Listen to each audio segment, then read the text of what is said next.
Greetings, hello, welcome everyone, welcome to DevChatter. Today, obviously, as I'm sure most of you that are here live can tell from the time, is a Thursday, which means we start about 2 hours early. So good afternoon, good morning, good evening, wherever you are in the world. I hope you're having a fantastic day. We are going to be writing some code today, as we do here on the stream. We will probably do a little bit of code review as well, at least because I do want to look at the pull requests that we got in the project. Let's see. So, if you are new here, welcome. Feel free to join us in the chat or just sit back and view if you like. If you're watching this on a recording in the future, hello future person. Hopefully things are nice there. I expect that they are. It's probably not that far in the future.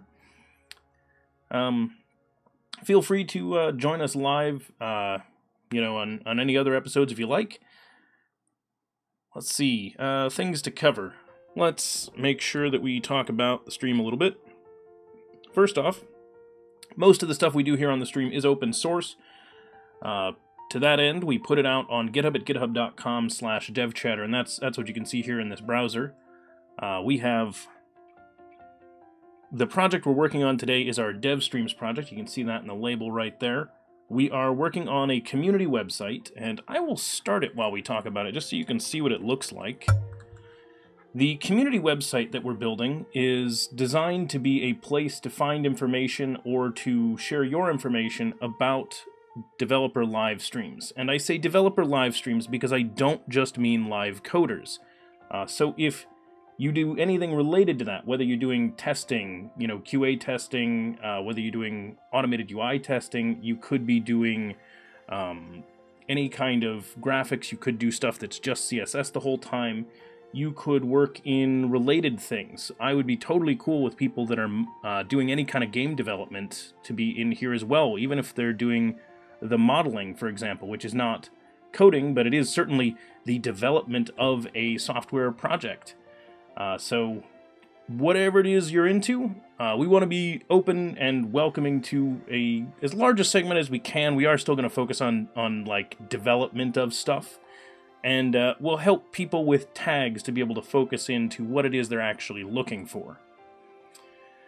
So let me adjust a couple of things here because I don't quite have my setup right today.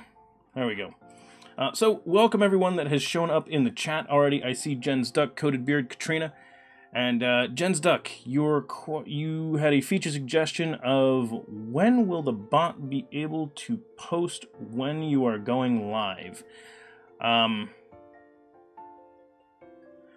Yes, that is true, Jen's Duck. I have in the past had a beard. I do not currently have a beard. Coated Beard is actually just a VIP in the channel. Katrina is a mod in the channel. We love everybody here that shows up to the stream, though, regardless. Links Lumps, hello, greetings, welcome. Jen's Duck, regarding that question, we could potentially do something where if the bot is live and it sees my stream goes live, it in some way announces it. What I would want to avoid with an automatic announcement of that kind of thing, though, is if the stream gets interrupted partway, I wouldn't want a bot or any kind of automated service to get confused and think I've gone live when I haven't. So then you have to get into the complexity of building in, detecting, like, oh, it went live within a time period that you were already live, so we probably shouldn't announce it again. And it just gets into some weird mess. It's not that hard, for example, for me to click a button. I technically have a button on my Stream Deck that I can just click and it tweets out that I've gone live. So no need to automate something that I can easily automate to a button click, I should say. So that being said, I could potentially automate into the bot a way of sending out that kind of announcement. So potentially a mod could send it if they saw that I'd forgotten. Okay, so let's take a look at our code. I should put out links to our Discord, our GitHub, our YouTube, and our Twitter stuff over in the chat, and all those links are down below the stream as well if you want to find those. So let's go ahead and get started. We're going to take a look in our local instance of Git and have a look at what our changes are. And I was going to show you all the website, but it loaded in the browser on the other screen, so I'm going to do this. This is the website we're building. Yeah, it's Battleship Gray. Don't worry about it. Yep, no problem, Jen's Duck. And greetings, Rex. Hello, hello. Taco, taco. I don't have a taco command song in my stream. I probably should. Okay. So we did some work on this page.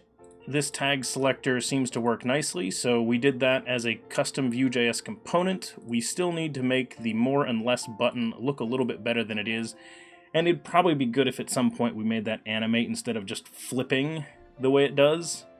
But it does function, so that's good enough for us today.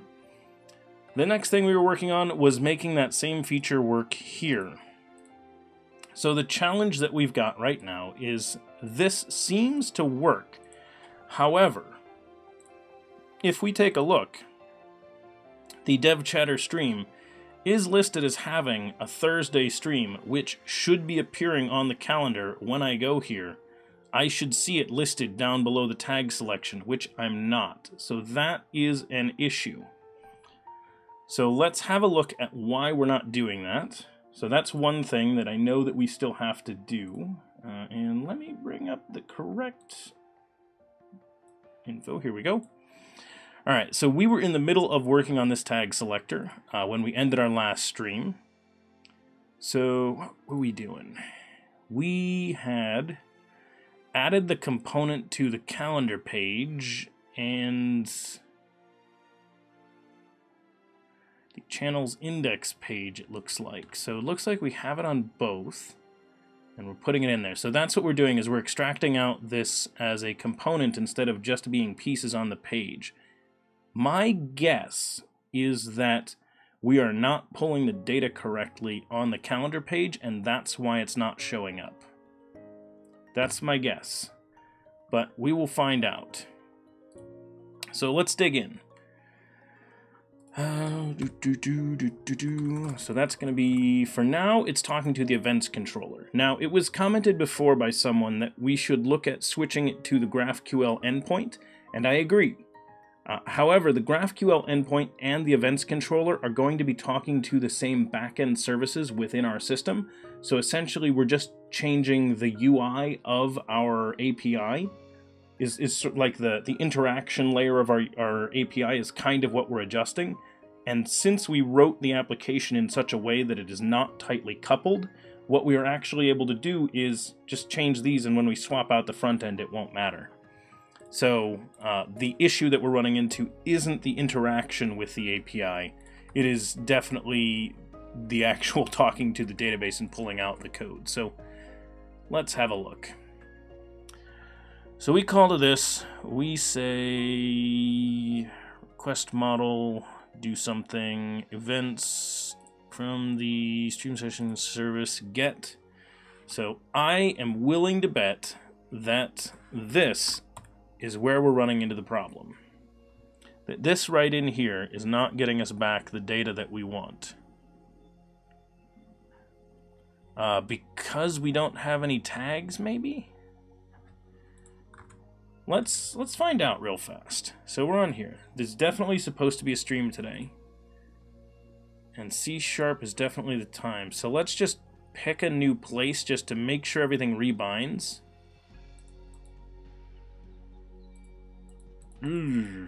Okay, UK 2, and it doesn't come back with it. Okay. Yeah, it's coming back with an empty set. So here, let's have a look. C# and JavaScript. Okay, so those changes are not triggering, so there's one thing. We need to make sure that triggers. And then the next thing, so when I change these, see, we're getting a 500. So is it giving us the information here, or do we need to actually just debug in? I think we need to debug. So we're going to debug into the events and find out what that error is that we're actually getting. So let's drop a breakpoint here. And you know what? Here, just so we can see it nicely, let's do this.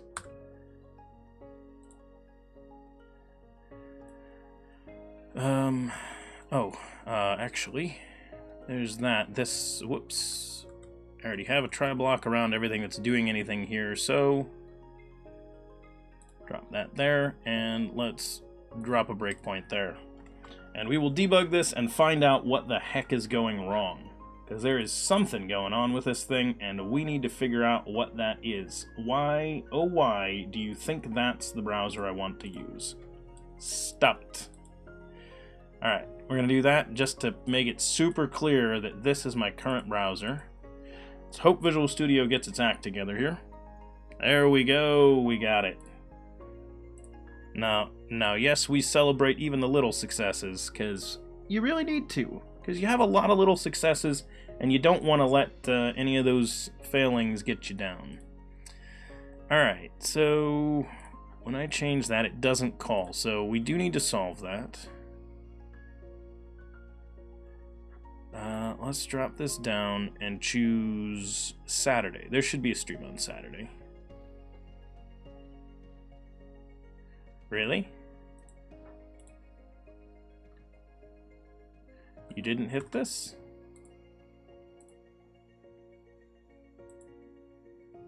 You kidding me?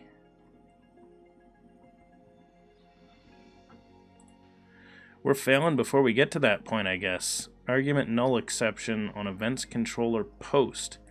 Are we not posting up the data? Oh god, I know what the problem is. Don't worry everyone, I totally derped this. Let's find out if the overlay's turned on. Hey, it is! Look, a derp. We just derped. It is with the UI, and it is the way I call it in the Streams Calendar JS. It is going to be the model I passed in, which was not going to be the correct one. So we posted tags, Streams Calendar, tags, no, not the tag search. It is...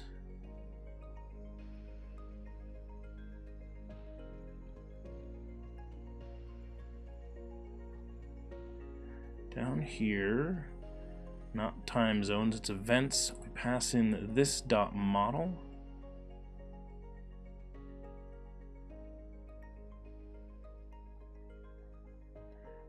This dot model has selected tag, selected date, and selected time zone.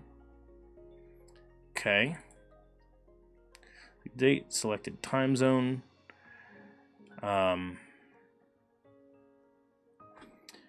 So then when I post it to the events controller, this model here, this needs to be called selected tags.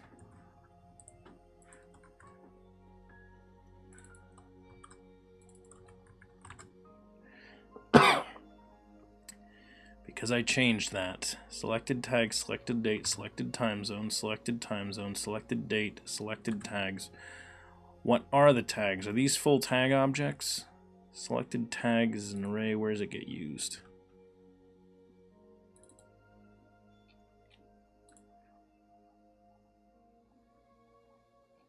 I think it is.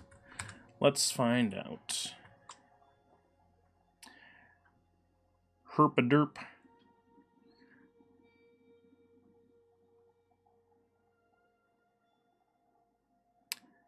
Let's see, calendar. There we go. Now we got it.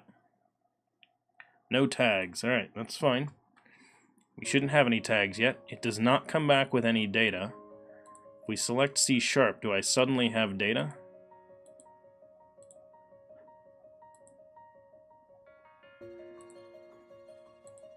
Let's try the 4th. Okay, let's jump back to the 2nd. Let's see what happens. Tags. Ooh, I don't have tags. We passed in tag IDs, this says?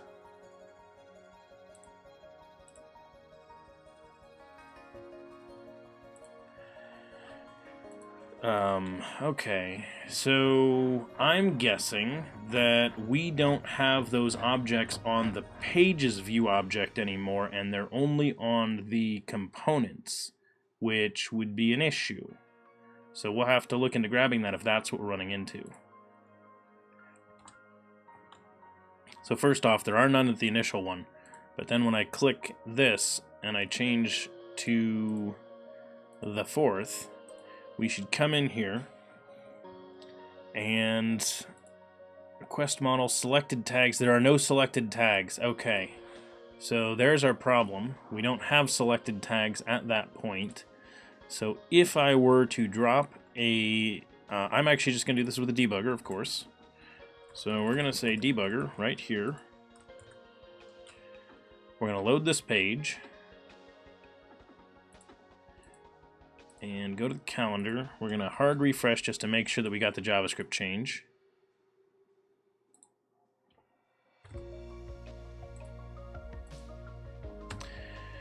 We're going to bring this up so we can actually stop at the debugger, Brendan.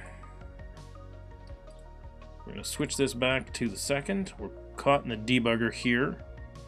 And this .model.selected tags is an empty array. Okay, so we don't have them at that point. So we were correct.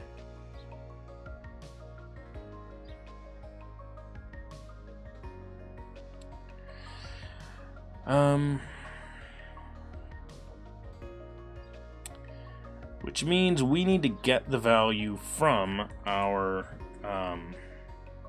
we need to get that value from the component. So, yeah.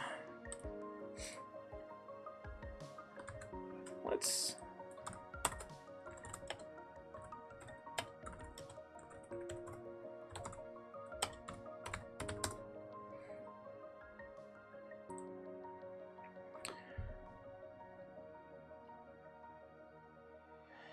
It's technically possible to access child properties by using this children and this parent.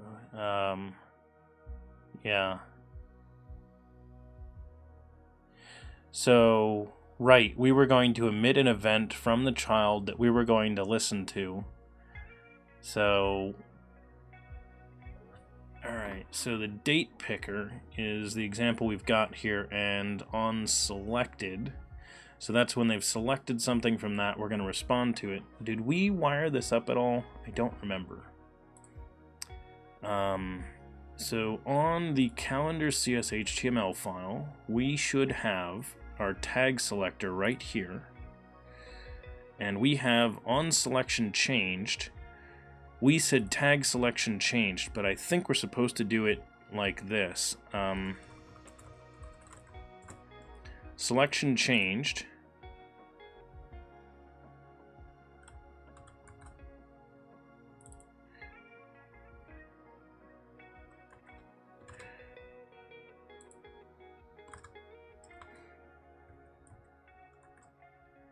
Actually,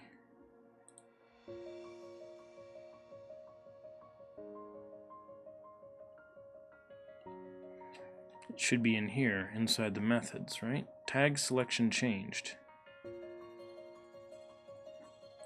This doesn't get called by that.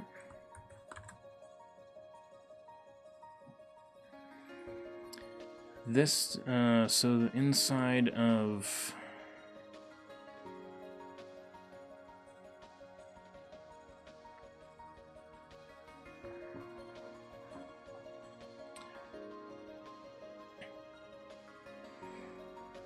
do something in component function.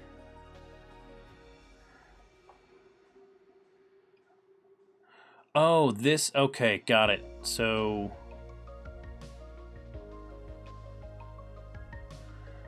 in this parent we have, so this is the child component.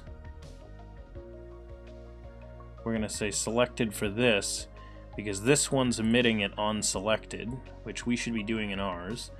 And then that should just be the name of a method, so let's take a look.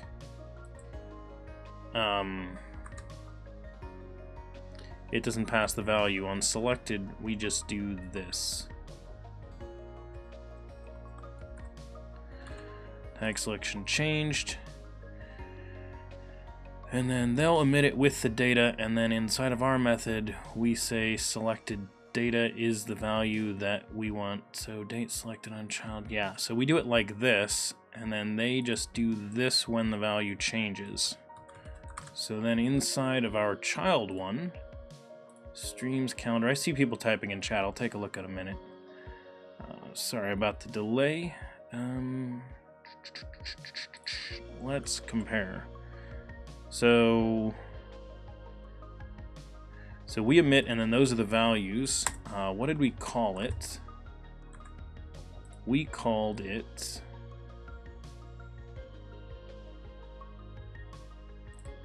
selection changed, and that's definitely what we called it here.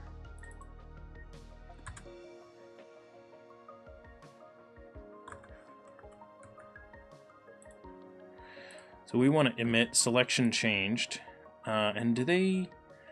Ooh, I know we were looking at this. VueJS events docs event handling.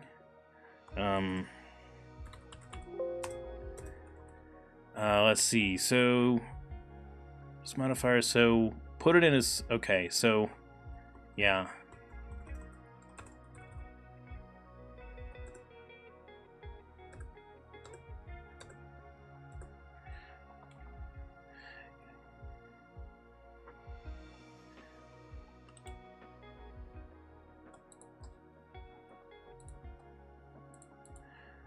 Custom events case. Okay, so listen.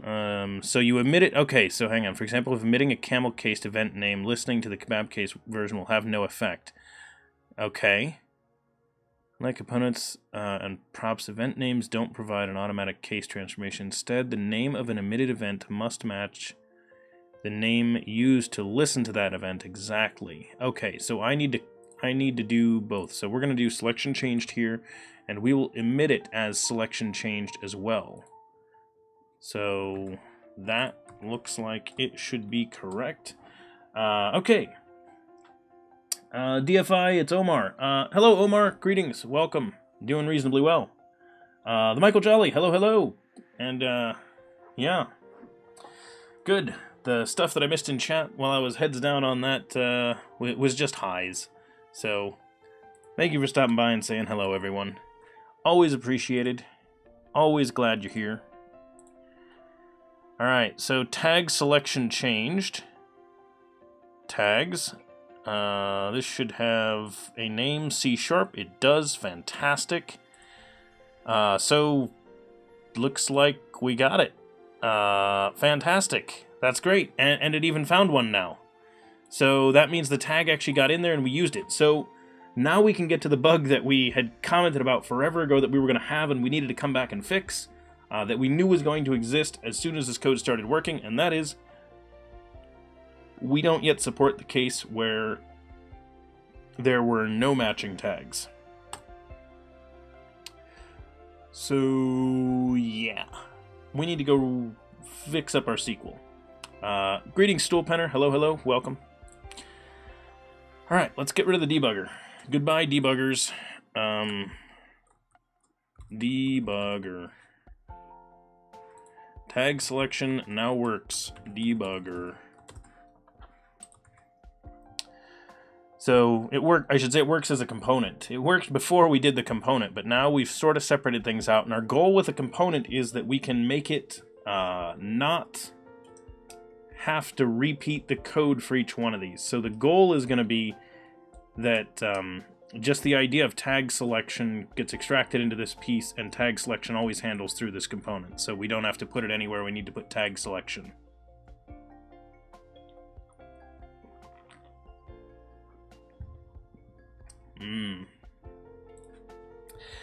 Let's see. What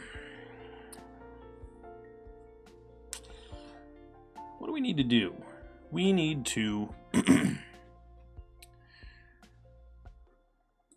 Let's do this. We're going to open up SQL. We're going to bring up a new query into the database. Let's grab the code from here.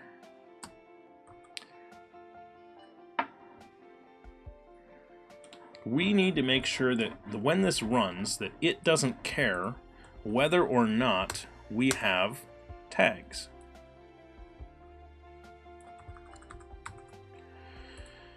Whoops, I did not mean to collapse the select. Why in the heck would I have meant that? Let's declare tag IDs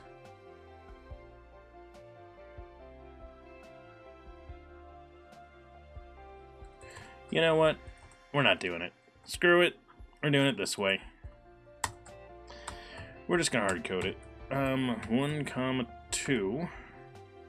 Tag count is gonna be 2. Run the code, and let's see what happens. Must declare day start. Dang it.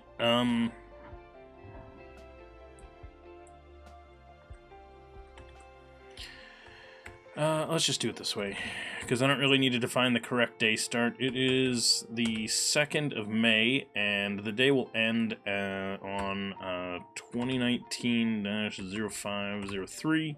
So yes, I'm aware that those are not exactly the correct start and end times for today, but it's close enough to get this example working. It is the day for someone, so we can pretend they were in the correct time zone for that to have been the case. Okay, so we pull back this data, and that gets us this. If we were to have no items in this collection, 0, and we were saying this was 0, when we run this, we get back that.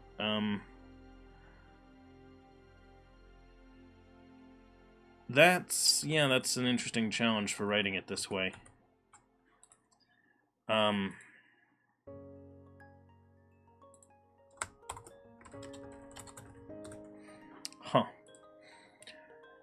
Nope, that was just my bot talking. I wonder what that variable comes in as.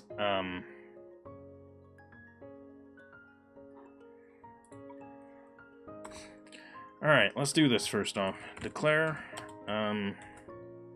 day start. You know what? Here, let's do this. We're going to declare these variables.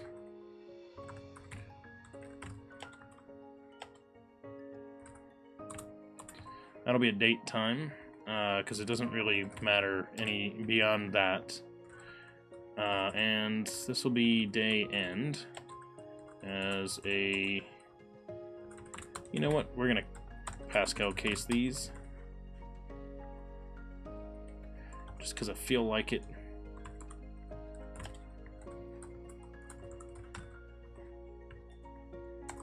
Seclaire. No, we're gonna do those that way. Okay, we're gonna declare what did we call the previous one? Tag count. Tag count. That'll be an int. Declare. Whoops. Tag IDs. And we'll declare this as a table, because I don't remember if there's an array in here. Is there? Away! No. We'll do it as a table with a structure that is integers. So we'll say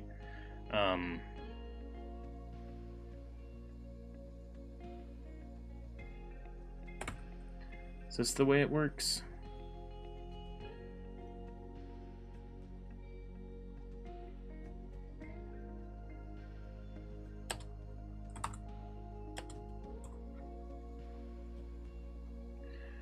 And can I do it like that?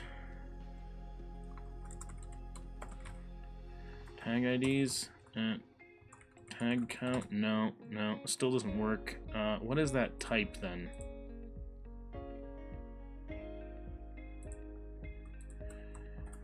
What is the type? Alright, Google, help me out here.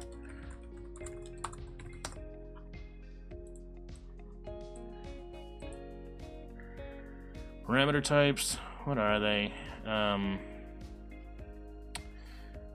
Boolean, no, it's not a byte array. Can I int array the thing?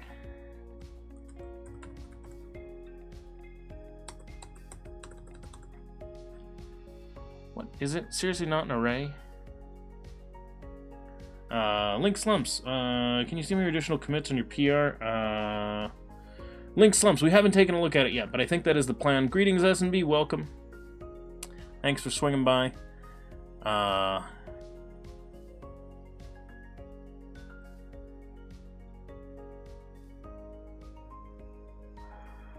I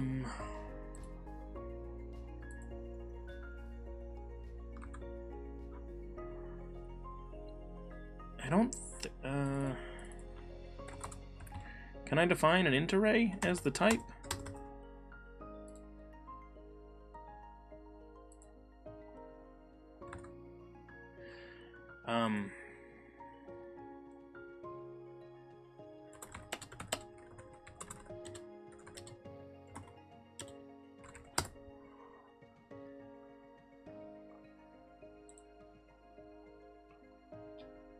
This where I just was.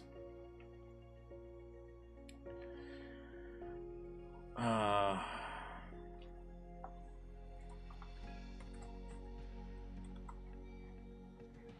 don't think it's I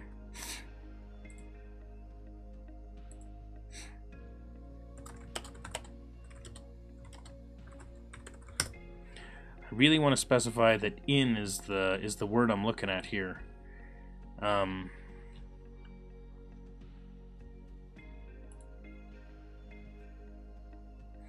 Yeah, what is this type though? What is that? What is that type?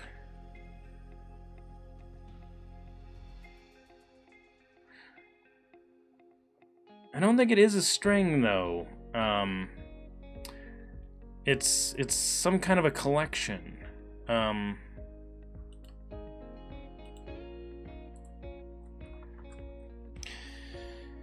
SQL data type array in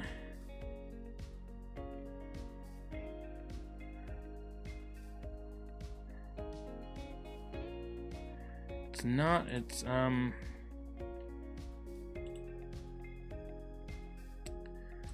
SQL collection where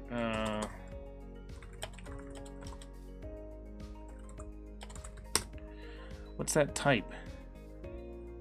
Ah, yes. Does SQL have a list type that can be used in a where in? Yeah, that's what we're wondering.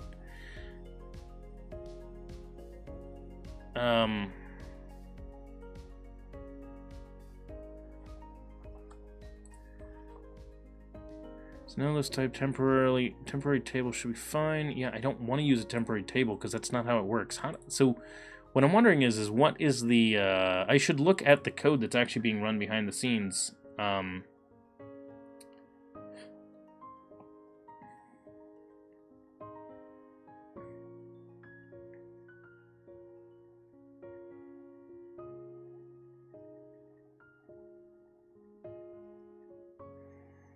Yeah, so I'm gonna have to write it like that if I want to do it that way, but I don't want to do that because the whole point of this was to not do that. To not do exactly that.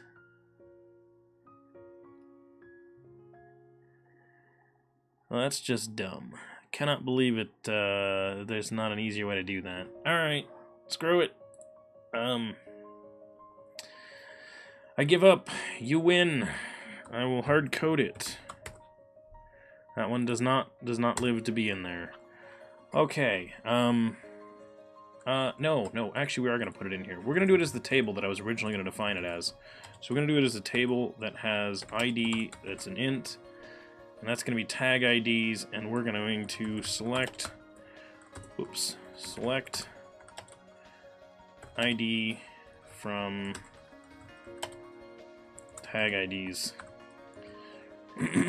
Derp. Okay.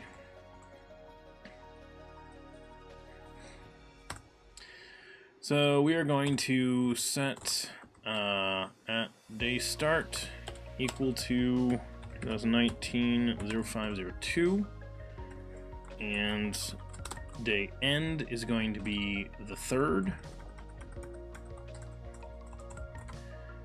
and the tag count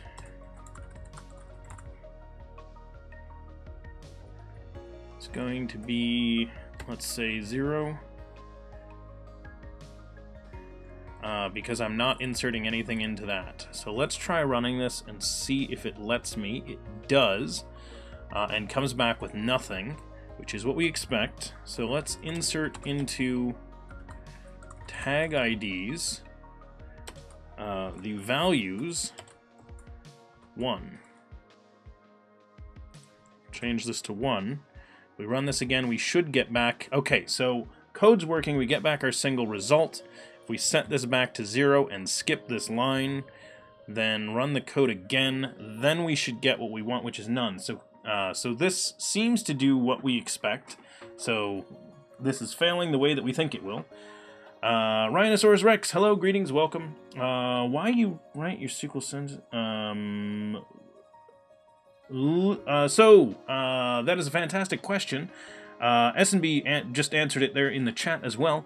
So we're using Dapper, which is a micro ORM. So we do like ORMs here on the stream.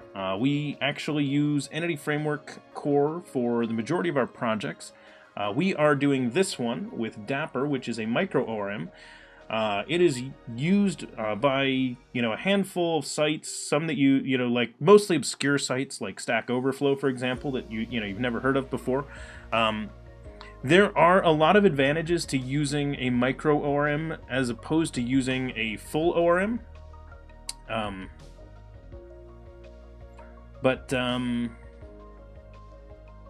Yeah, see, as Ryakhovskiy Rex is mentioning there, you can run into some memory issues at scale. Rubik's coming in with the 10-month resub. Very nice. That is a crazy amount of time, and we are glad that you've been sticking with us for that long. So welcome. 10 month again? What? Did you already do your 10 month? Maybe Twitch messed up? I don't know. So yes, Ryakhovskiy is correct. So EF is awesome. That's part of the reason why we show it. You can do all kinds of cool stuff like what we do with the extraction of our logic for reusability. And if you take a look at our DevChatter bot project, you'll see how we're able to leverage the fact that Entity Framework can work with just a simple set of essentially a filtering expression that you've written in LINQ that is reusable, and thus you can actually use it for in-memory collections or anything like that. You can actually just have that value, and it never needs to talk to a database, and you can just check the behavior of that. Essentially allowing you to test your filtering logic that would normally require actually talking to a database. You can do all the basic checks of the logic through unit testing because it does not actually require a database to do. So very powerful and cool stuff you can do with EF Core that you cannot do with Dapper. However, a lot of people do need to learn Dapper as well, so because it can help you with performance if you do need to run it instead. So understanding it and seeing it, we're a channel that's partially about education, so we don't want to just show you one tool and say, hey, this is the only one that's out there, because there are a lot of others. So that's the short answer. Plus, I do think it is useful for most developers to understand and be able to read SQL because of the fact that, yes, you can use an ORM, but I can tell you, even when you're doing some things that are not like super high scale, but do require reasonable performance, it is a darn good thing to be able to go in and look at what SQL Entity Framework is using, and potentially try to tweak it if it is doing things incorrectly. And if you aren't, well versed in SQL, you're going to run into some problems. So, those are some short answers to that question. Alright, so what do we need to do? We want to... So we need more than just this. So we want to pull back the tags as well. So the reason why it's getting filtered is because we can't match any tags on this column. So...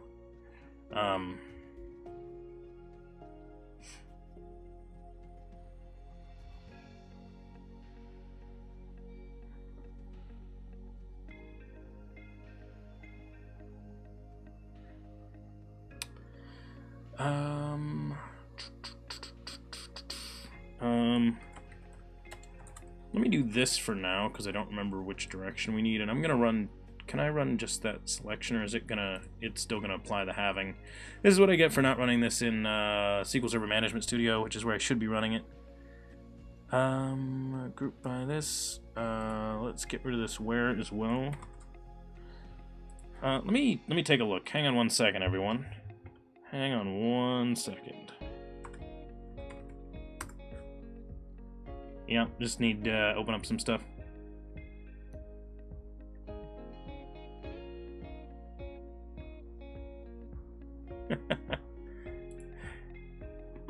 Okay, we're good. I just wanted to make sure that that I didn't have any client connections on there. Even though you're not going to see credentials, I don't even want to reveal what the address of a database actually is on stream. That would be a bad idea. Let's see. So we're going to go in here and we're going to write a query because SQL Server Management Studio, and I apologize about the fact that I do not have this on a dark theme. Can I change this to a dark theme? Does this have a dark theme? Does this have theming? I don't actually even know. Anybody know?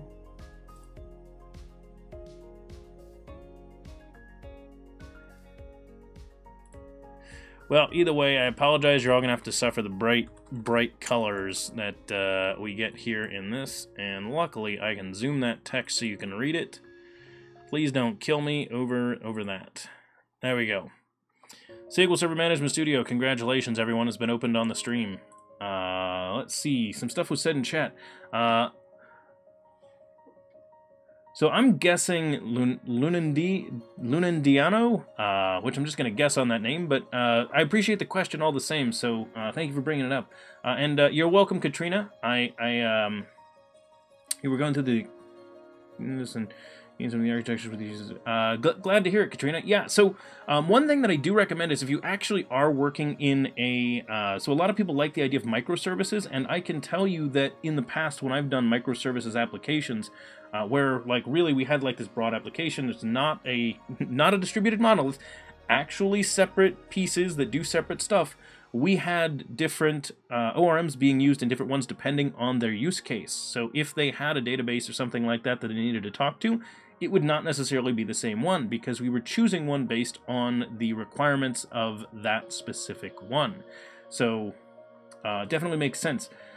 Yes, you're correct, Katrina. The examples that you'll always see everywhere around in the Microsoft community are going to be EF examples, especially coming out of Microsoft. So hence why we wanted to make sure we showed something that was a third-party ORM solution. Draco, greetings, welcome. Not a big fan of CS, but it looks like an interesting programming language. Oh, you're not a big fan of CS meaning C#?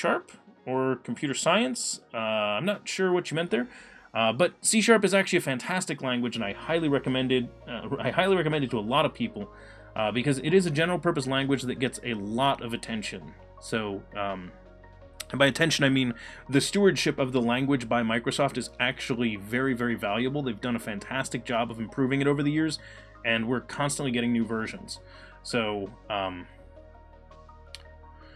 Yes, so if you like TypeScript, that's basically TypeScript is essentially what if C#'s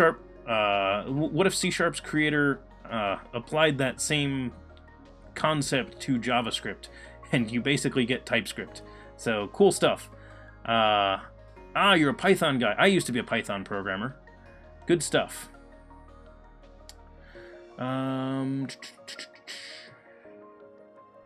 Yeah, Rhinosaurus, I have not grabbed the new versions of SQL Server Management Studio. It's a pain in the rear for me to even go and install that for how little I end up using it anymore.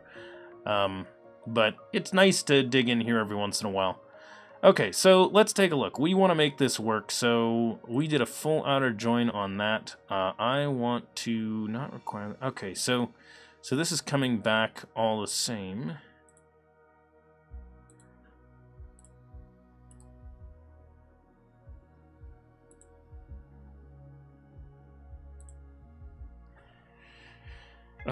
CT star. So, oh, it's not, yeah, because it's not in the group by. Let's leave out the group by and just run this. Okay, so in that case, we could ct.star, and I want to see what we come back with, just because I do. So, channel 1,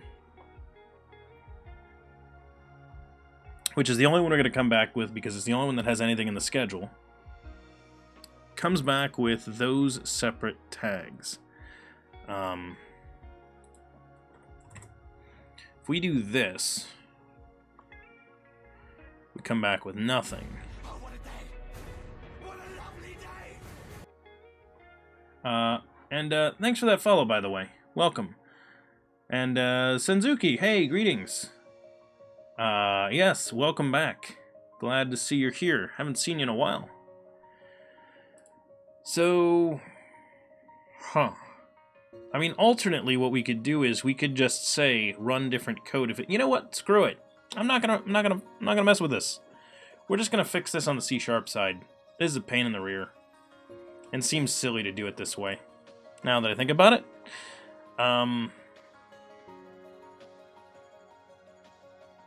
let's just call this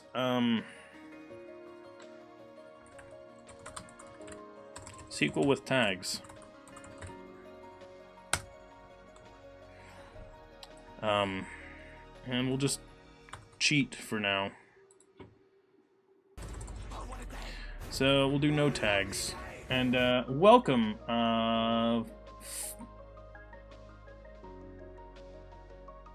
Alright, I'm gonna go with Fung because I'm not sure how to pronounce that name. If there is an easy way for me to get that one, let me know and I will say that.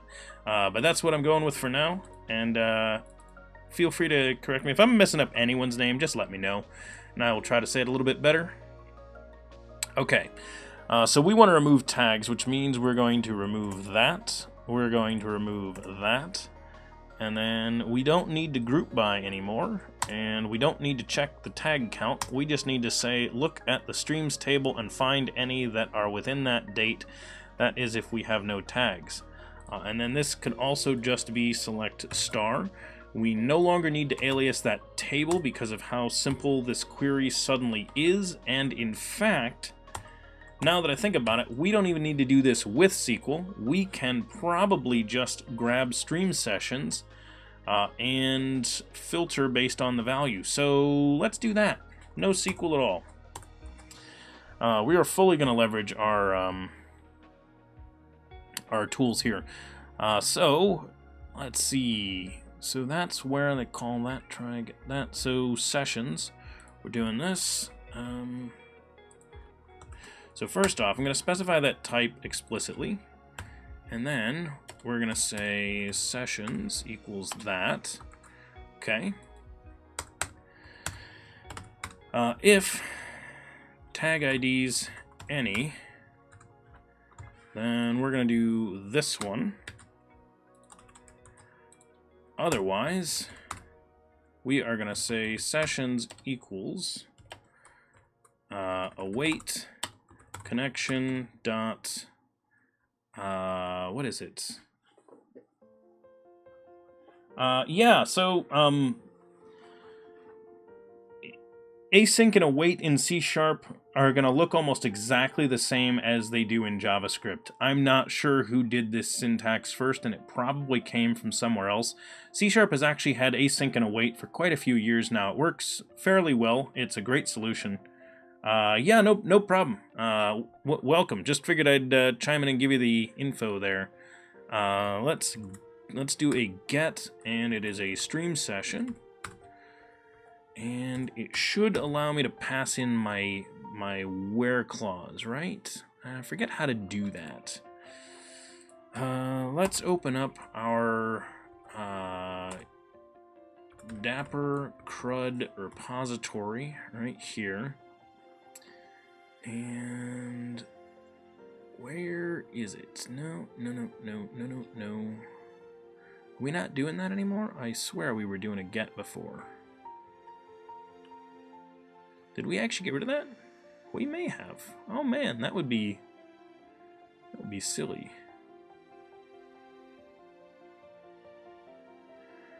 So I could just use that almost, and it would do it.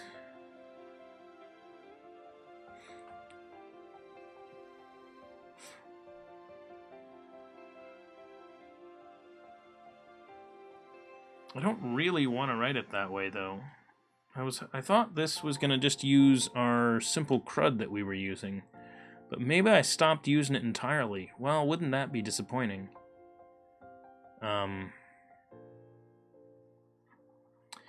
Okay, we'll do this then.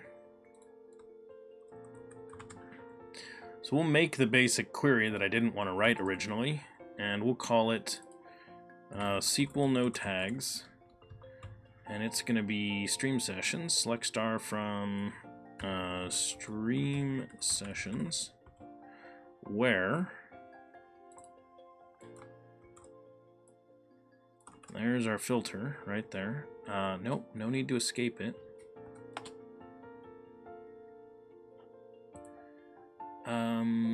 It doesn't have that at the beginning. It has that at the beginning. And now we're good. Okay.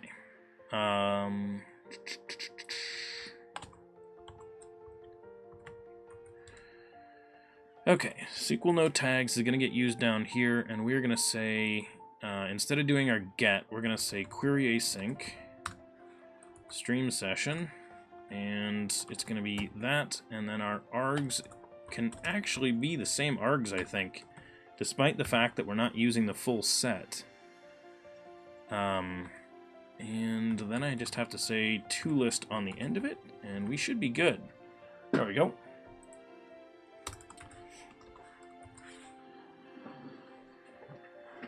So that ought to fix the bug in the cheating way. So congratulations, I just cheated. That was way easier than what it could have been. So we're going to line up the where-ish.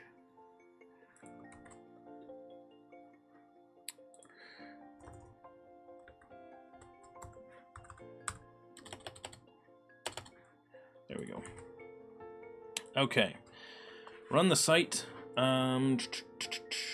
Why did you decide VueJS? What were the killer features that made you decide for VueJS instead of Angular or React, for example? Okay, so I answer that question frequently, and I am always glad to. The decision to use VueJS on this project is actually one that is partially about the fact that we are like showing this to a community of people that don't necessarily all have the same tech background. So, oh, it opened it in the wrong one again. Hang on. Let me do this. So I've worked with Angular in the past, and the choices mainly come down to Angular, React, Vue, Iliya, and we're going to choose one of those four. Angular I threw out because of the fact that I didn't want this to be an Angular project. I wanted this to be a project that does stuff in ASP.NET Core using C# and shows a little bit of JavaScript as well, so we have a little bit of both. So that is part of the reason why Angular was just immediately thrown out, is the fact that, well, Angular pretty much takes up your whole project. If you do an Angular project, it's an Angular project, done. There's no real option around that. Okay, so it's choosing Java removes it, choosing Python removes it, choosing C# keeps it, choosing JavaScript keeps it, and as soon as I hit C++, it's gone, and if I remove all three of those, it stays there. And when I select Java, it goes away. When I remove Java, it comes back. Hey! The component works. Okay, so question of React versus VueJS then is essentially what it comes down to. So Iliya still, of course, is an option. I just didn't pick it. So in the React and the Vue world, both of those can be just sort of added into a project, and you can sort of just put them in without it, like, really, you know, needing to, you know, be there and be the system. So that's part of the reason why we chose Vue. The thing that really makes Vue stand out above its peers has to do with the learning curve. So the short answer is, when you take a look at Vue code, and you just look at the basics of it, which right now I need to extract it out, so if you look at it right now, this exact moment, it's a little messy. But the general code that's in there is not. So let me show you an example. Actually, you know, well, yeah, I was gonna say we could just go do something, but I don't feel like jumping out to a site and doing that just this second. Who's got something interesting? Here we go. So the basic concept is this: when you use Vue, it's pretty easy to understand how to set it up. because it's just kind of separated into some obvious pieces, and we feel that the learning curve is, the technical term is sprinkleability. Thank you, Ryan. The sprinkleability of Vue and React is high. The reason we like Vue over React is the learning curve on React is fairly high, and the learning curve on Vue is fairly low. So getting started is pretty simple. Essentially, all you have to do to work with Vue is, first off, have Vue included in some way. In this case, we just have it on the page, pulled in through CDN. So on the page, there's Vue included. And with Vue, all we have to do is say, hey, create a new Vue object. And when we create this new Vue object, we're going to pass in this is the parameters. We're going to tell it, hey, essentially bind yourself to this element on our page. This is going to be the template that you're working with. So grab all these DOM objects because you're dealing inside of this. So we're connected to ID channel details. So I have a div on my page called channel details. Boom, connected. Once you do that, you define your data object, and this is all the model object. This is basically the data you're going to bind to. So you're going to work with these values on your page. These are what you tie to. So I've got some booleans that I can flip statuses on. I have some collections of data that we use that we pull back from some places, and a couple of values that I just grabbed from the page in order to have. We then have a couple of other simple concepts. There is a mounted function for like when the page is, set up essentially. And then we get additional functions that we just define, and you see that that's kind of like, oh, I see you've like separated out the logic. So we define 2 functions here. 3 functions, because we also have that one. We then have other simple concepts that we can set up, things like watches to be able to check on values, computed values, which essentially just work like properties, and essentially we can just get this without having to wire it all up. So I can choose to use half of it, I can choose to use nothing. I don't actually need any of those other values. If all I want to do is bind some data to a control, I can just do the data bind. If I then want to have it like, when the page loads, go and fetch additional data, I can do a single method that fetches the data that's called when the page is mounted and fills in a single property on the data object, and I'm done. And that's literally all I did with Vue then. And I don't have to do any further than that, and there's nothing extra that I have to do, and it's like simple 3 lines of code, and boom. The actual binding to the controls is also pretty simple to understand because they just do these things. If I want to determine whether or not something gets displayed, I just say vif, and then I put in a little bit of JavaScript, and I just say, hey, this is going to resolve to a Boolean value. If it's true, show it. If it's not, don't. They've got simple little things like a v4, which works kind of like a for each loop. And you just say v4, and what that essentially means is this tag is going to repeat. So the point being that it's really, really easy to explain to someone the basics of Vue. I've already done it. You're done. You could go use Vue right now. I'm not saying Vue's easy, but compared to the other options that are out there, that's a much lower learning curve, and that's why we like Vue. Long answer to a short question, but hopefully that makes sense to a lot more people than just you, because I bet a lot of people were wondering it. Hey, Fishing Dev, greetings, welcome.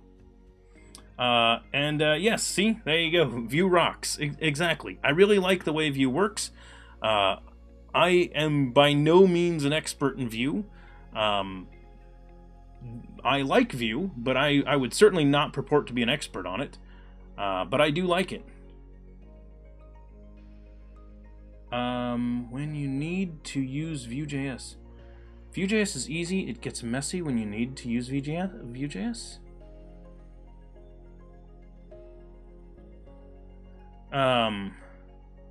Oh, you don't,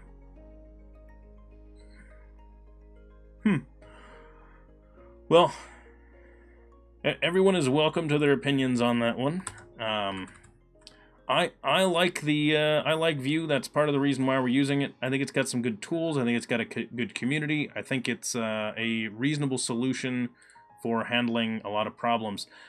There's some Vue configuration that we need to do still in our project. One of these days, I need to get us set up to actually use .vue files, but then I have to go set up all the builds and other things, and I do want to take that route because I want to get everything set up that way.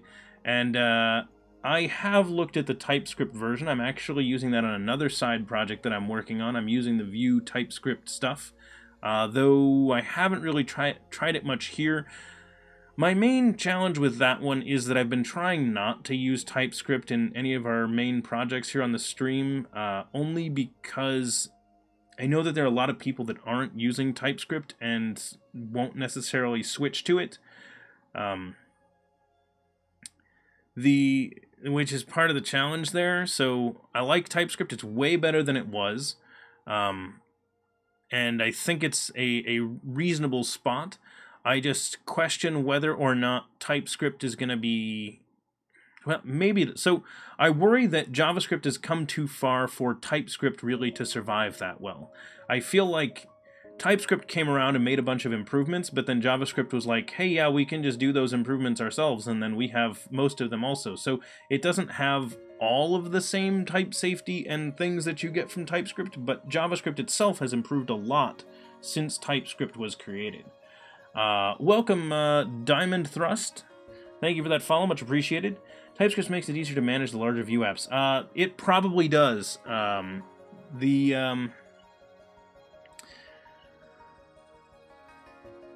in fact, I would actually recommend that if you are going to be building a larger VueJS application, that you look at actually making VueJS not just be sprinkled into your application, and actually make your application be closer to a VueJS application, because I think it's going to take you a lot further that way if you're doing it in a large application.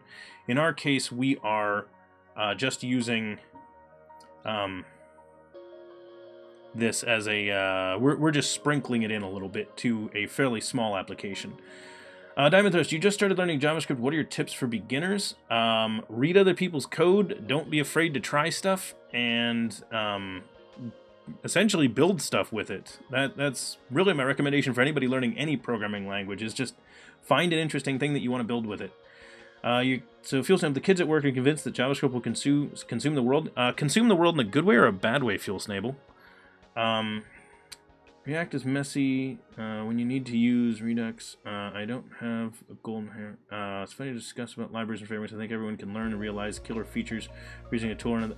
Yeah, so one of the things that I always mention to everybody is there are things that certain frameworks do well and don't do well, and programming languages do well and don't do well, and there's also then just, you know, personal choice and preference on things. So it's one of the reasons why we're always mentioning to people that there's no reason to bash a language or framework or anything like that, because someone's using it for some reason most of the time anyway. So always good stuff. If you even have some light JavaScript tests, you can catch a lot of the type sort of issues anyway, and test frameworks with Vue don't work well with TypeScript yet. Yeah, so that's part of the challenge I used to run in with TypeScript back in the day. TypeScript used to work with nothing else. So if you needed to use any third-party anything, it used to fail horribly when you had TypeScript. So it was really an awful place to be using TypeScript many years ago. Something I need to read into more as I'm deploying places. And yes, that suggestion there of solving a problem that you have is the best way to learn. So essentially, you want to make sure that any project that you're doing as you try to learn a language, framework, anything like that, is something that you find valuable, because that's what gives you the motivation to keep working on it. Doesn't have to be valuable. It could just be that it's interesting. So solve an interesting or fun problem, or solve a problem that you actually have. That is one of the best suggestions for how to really keep yourself motivated on learning stuff. Should I go towards React or Vue, or does it matter because it's only a tool? What is your opinion about it? So Raid, part of the problem there is you're right. It is just a tool, and so you don't want to just be straight up in that camp forever. Right now, I would generally recommend that people learn Vue over React, but neither one is a wrong choice. Part of that, I would say, is if you're going to be working with a bunch of people that know either Vue or React already, choose the one that they know, so that you can work with them. But always be willing to switch to another system if you need to. So if there comes a point where you need to use React or Vue, or vice versa, then that's fine. Make sure you do it. But keep in mind that because there is definitely a learning cost to each one of those, pick one. And I would recommend if you're on a team, then you want to... if you're on a team, you want to make sure that that choice is made by the team. And the comment there about React being more widely adopted, I would absolutely agree with that. So if you want to be marketing yourself to be able to go places, React is certainly used more than Vue is. If you take a look at this year's Stack Overflow developer survey results that they just put out a month or two ago, or whenever it was they put them out, most loved frameworks, number one was actually React. So like of these web frameworks that we're talking about, number two was Vue. And what's interesting about that is React was number one the previous year, whereas Vue was almost an unknown at that point. So Vue is the up-and-coming new thing. So whether that means that adoption is going to increase on that, who knows? That is so impossible to predict the whims of the developer industry. If anyone tells you that they can predict it, then they're guessing and they got lucky. But the place is a good one. So if you grab Vue or React, I don't think either choice is wrong. Let's see. Rambling Geek. Did I say hi to you already? Hey, Rambling Geek, welcome. I love solving problems in JavaScript, but watching tutorials is kind of boring. Yeah, Diamond Thrust, if you don't like tutorials, that's totally fine. One thing I would recommend then is look at it. So look at what the tutorials are doing as their example application, and instead of looking at their application, try to build your own version of it. So go and see, like, what did they do? Okay, yeah, I'll do that myself. Because you can use that as kind of like, you know, brainstorming ideas, as you go look at tutorials and be like, oh, what did you guys build? Oh, you did this? Yeah, I can do one of those. So good stuff like that.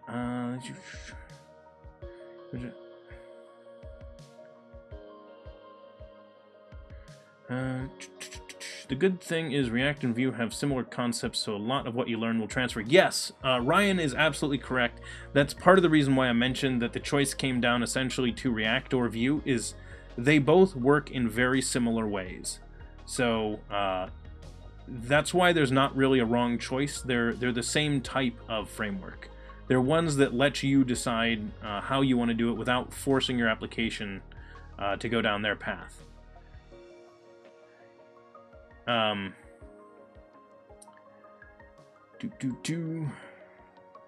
Okay, so let's jump back over to the code.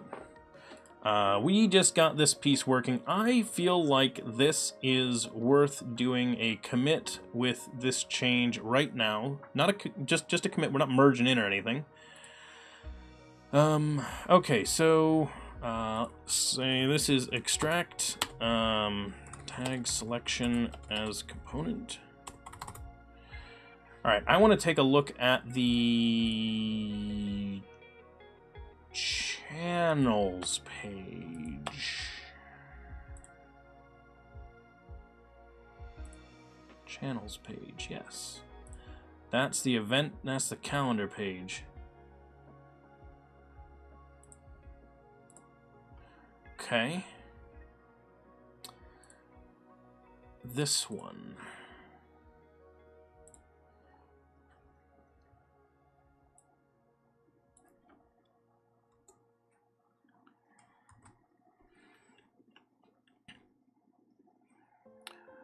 Okay, so we have view component tag selector data selected tags is loading selected tags template is that, and we're going to define the template on the page, and then we're going to include it through there somewhere else. Available. This one does not emit the value yet.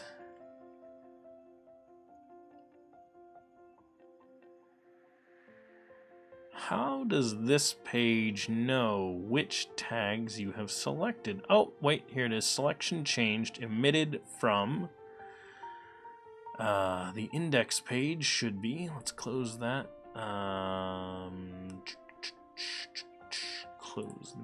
Close that. And we're going to open up index, CSHTML on the channels page, this one here. Where's the tag selector? Selected tags inside of this template. And where does it get used on the page? On selection change, tag selection changed event.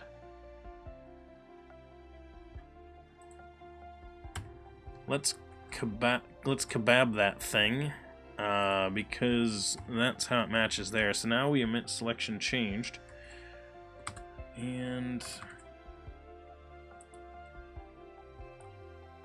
let's go to the channels page. Make sure it still works. S&B. The short answer is yes. I was talking with Ed, and I think we have found a way to make the calendar page work. Did you have a suggestion? Okay, so this seems to work. Now I need to make sure that I actually get those changes that Michael Jolly sent us, because they are going to be valuable. Okay. Yeah, so I was talking with Ed, and I think we have worked out a way to make that the Telerik schedule control work potentially. So I'm going to try to schedule, after build, I'm going to try to schedule Ed to come on the stream, and we will try wiring that up. So we'll see how that goes. If it works well, awesome. If not, we'll just look at other solutions. So we do want to try to make it work, and I figure the best way to do that is bring on a Telerik person that's used to working with their controls, and let's see if we can actually make that page use it. So essentially the plan is, because we would need licensed copies for everyone, essentially Telerik would be providing them to the open source project that we're working on, and then we could specify a few developers that are specifically working on the calendar page to have licenses to them. Would it be the Vue version or the MVC one? I think they do have... I don't remember if it's specifically Vue. We'll see, Ryan. I don't think Ed's here today, so... if he's in the chat, he might chime in, but I'm not. But I didn't see him specifically say hi today, so he may not be here. But there are often people that are lurking around in the chat that haven't said anything. So that's pretty common, and totally allowed. You never have to say anything if you don't want to. Okay, so extracting tag selection component. Okay, so I have extracted this component in both places. Oh, yeah, S&B, exactly, yep. And DevExpress also has a calendar control that can do the same kind of thing. Hey, it's Auth0 Bobby, coming in with an I like pie. See, that's someone that's lurking in the background. And Link Slumps is lurking as well, see? We have people lurking in the shadows. The shadows. The shadows.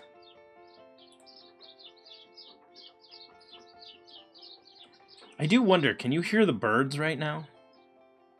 I'm right next to a window, and there are birds that are just tweeting right out on the other side of the window. It's kind of annoying right now. Yeah, okay, you can hear the birds. That's hilarious. Yep, they got kind of loud. It sounded like they were fighting right outside the window. Yeah. Sup, birds? And you all wonder why I used to have a cat that would hang out with me. There's a window with birds outside. Alright, so we want to extract this. Let's ask the docs, what are the best ways to do this? View component in .view file. Because I don't know how to set this up, so we're going to look at how to do it. Single file components. Yeah, that's what we want to build. We want to build single file components. Because we want to put the template and the script and the style and everything together. We want to make it so nice. How do we do this? You could easily use that. If using Webpack with VueLoader,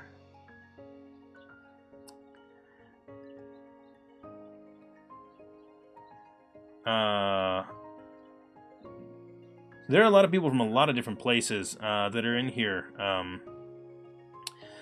I am from the United States of America. We have a handful of people from the UK around here. I know we've got some Canadians frequently in the audience. So lots of people from around the world. I am from the northern part of the United States in the Great Lakes area. So good stuff. Yeah, see, there's Washington. Would it make sense to use the Vue CLI to create a new project and compare what you need? Ooh, maybe I am not myself. That is a good question. I was hoping this would just tell me what I would need right here. With Vue components, we're entertaining the realm of JavaScript application. That means learning to add a few additional tools.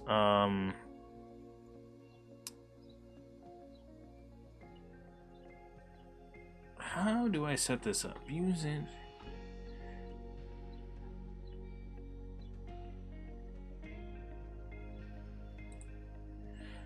It's a good question. So if we grab the Vue CLI and we can do Vue create my project and then see what we end up with. Let's take a look.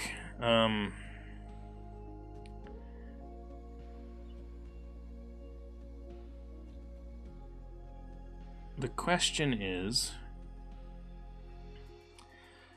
let's do this. Hang on. Vue single file components ASP.NET Core.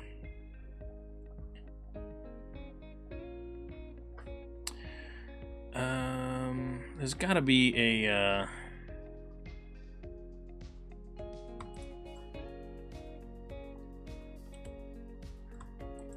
really? There we go.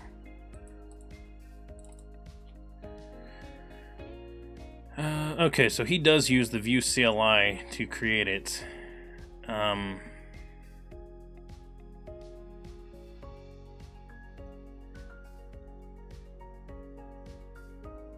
Node and npm installed. You'll need the Vue CLI tools to install. Simply do this. Yeah, we can do that. So we'll grab this. And you were born in Venezuela and you live in Colombia. Ah, so yes, the South America. I've got some friends down that way. A handful of MVPs that I know from the MVP Summit that are in that area. Area broadly speaking, of course, it's a large place. But then again, I mean, so is the U.S. When I mention I'm in the U.S. and I am not myself is, you know, 1,000 miles away. Not exactly close. It's one of those things that is weird when you're in one of the countries that is geographically very large. Is, yeah, you're in the same country, but you're not exactly anywhere near each other. Let's see. Do this.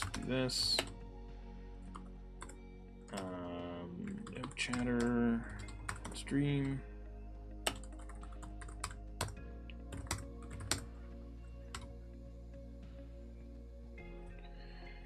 Are we in the projects? We're gonna go into here and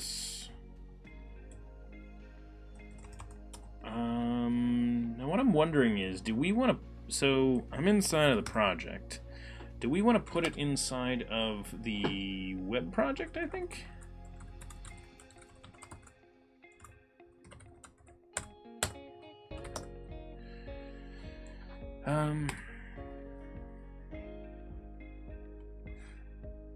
We don't have anything node listed here right now. Did we have anything node one level up? So seriously, do we not have node at all in here anymore?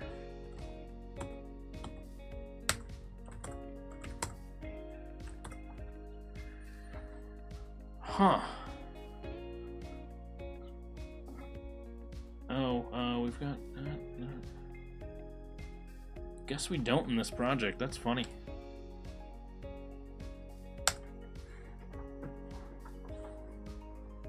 So let's make sure that we have the Vue CLI open to us everywhere, and we'll see what we have to set up to make this work.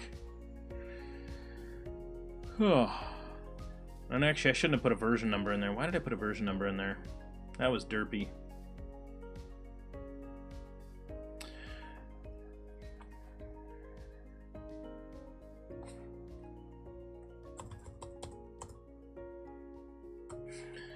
Oh, screw it. Yeah, thanks for the derp there, Fishing Dev. I needed that.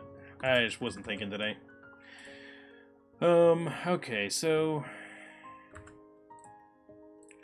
let's actually go work in a testing folder. So, let's go,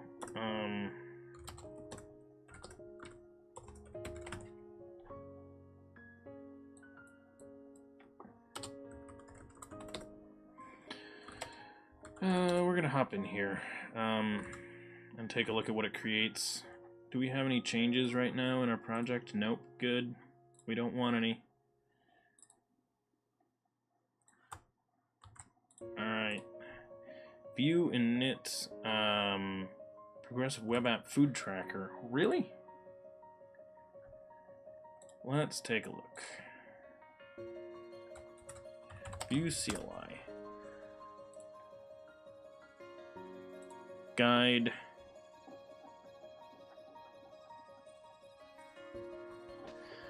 Let's install the correct one this time. Installation. This is what we meant to do without derping this time.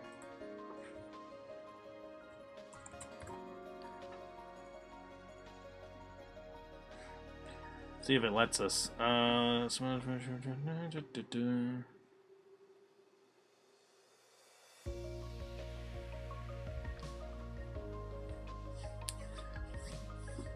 Node. You gotta love Node. No, you really don't. I mean, you love it and you hate it at the same time. It's done some amazing things and it's fantastic to have a nice package manager, but oh man. You want a nice package manager. Let me show you.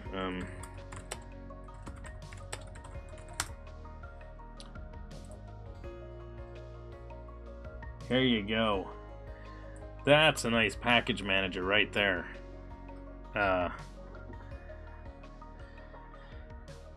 I'm wondering if anyone in the chat has ever used Portage, or if it's just me.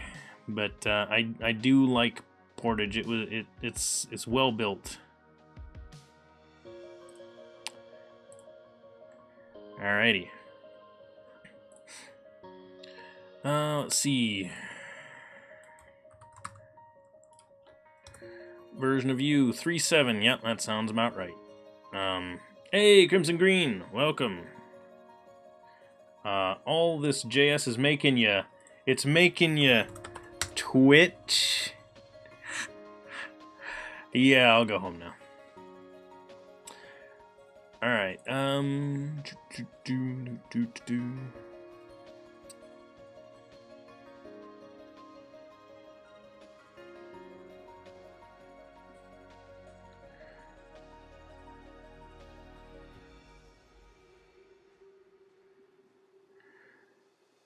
Creating project. Here's the one we want. View create hello world.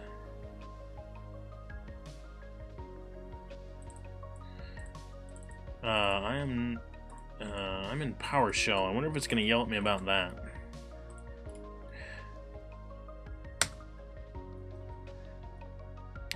Let's see what hello world looks like. Yeah, Twitch.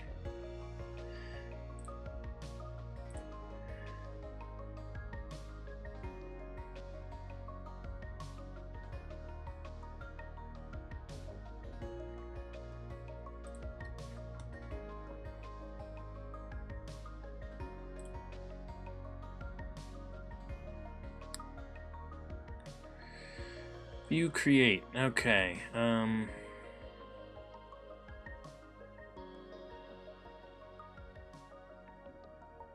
Oh, that's neat.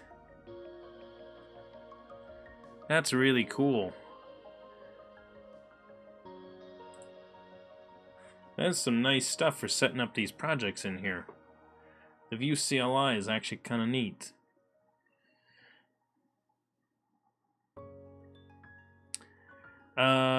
So Crimson, part of the challenge that a lot of people run into is different things need to be escaped in PowerShell versus in the command line. So I know a lot of people run into problems with that, especially when I'm teaching Git. The problem is that some of the same characters that are used for various commands for different programs, for example Git, have special meaning inside of PowerShell, so you do have to escape some of those. So, for example, when I'm teaching people about like resetting to undo changes, if they want to like go back a step or two in their Git history, they do need to escape a character in order to make that work. So there are definitely some problems there. So this should be creating a Hello World project inside of our little Scratch folder here. And we'll take a look at what this ends up creating. Luckily, we are inside of a GitHub repo. So we will nuke all this stuff that we don't want to keep.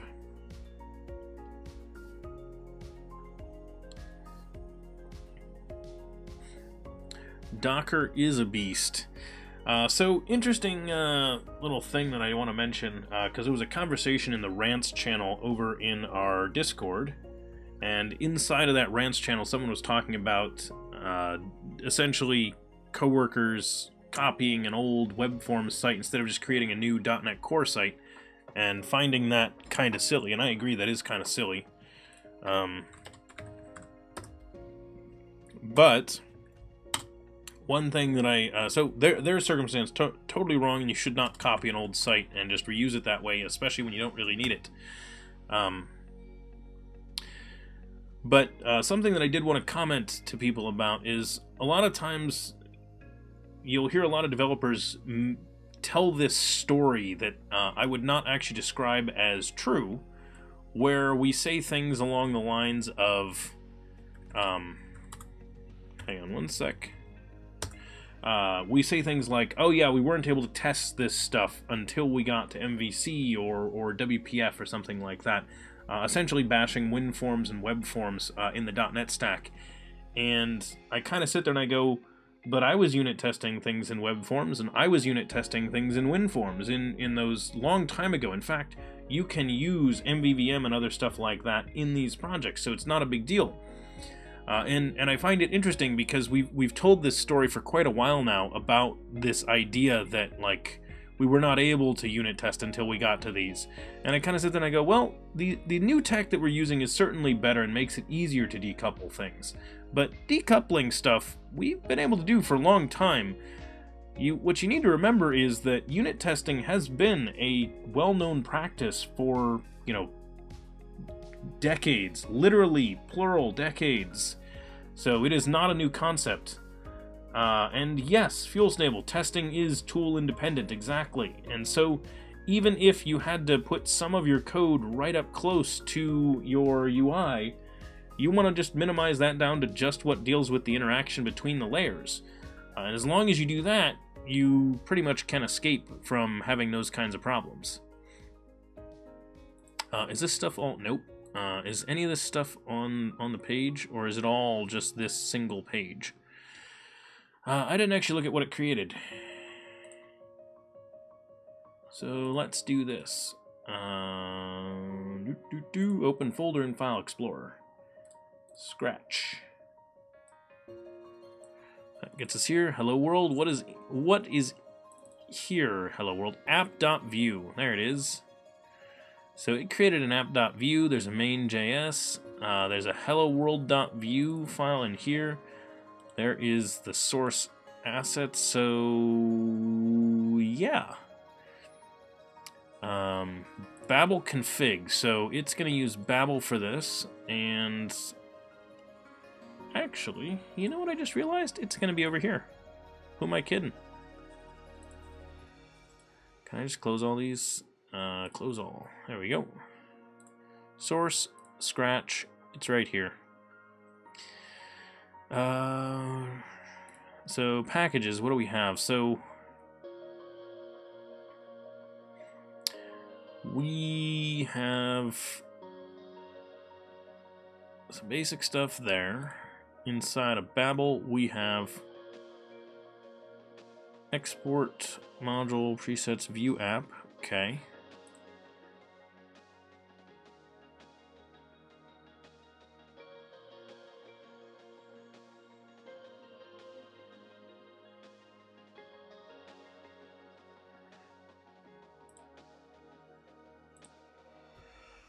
So this creates a new view. And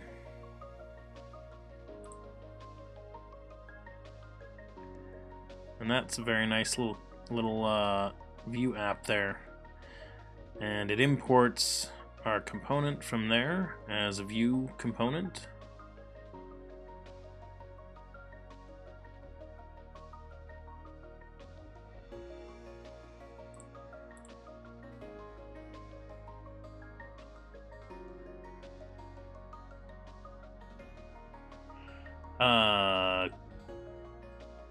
Coded Beard, what's with the ellipses? And integration testing. Yes, integration testing is a very important type of testing.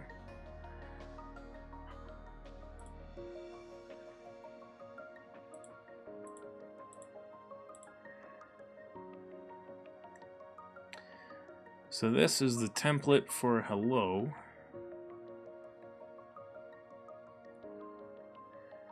And in here, it must have, so component, and in this one, so it set the message right there so that we'd have it. So that's showing how the property was set up.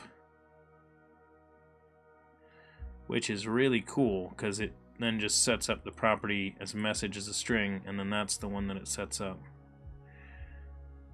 Whew, that's so nice. That's so much nicer than what we've got. I really want to use the .vue file for this. Coded Beard. I was telling people again? Short answer. Do I use TDD? In my day-to-day code, yes, I use TDD. I set up most all of my projects with a testing framework in advance, at least unit testing. Even if I'm not doing the full-on UI and integration testing every time, I at least use a unit testing framework to get that stuff started.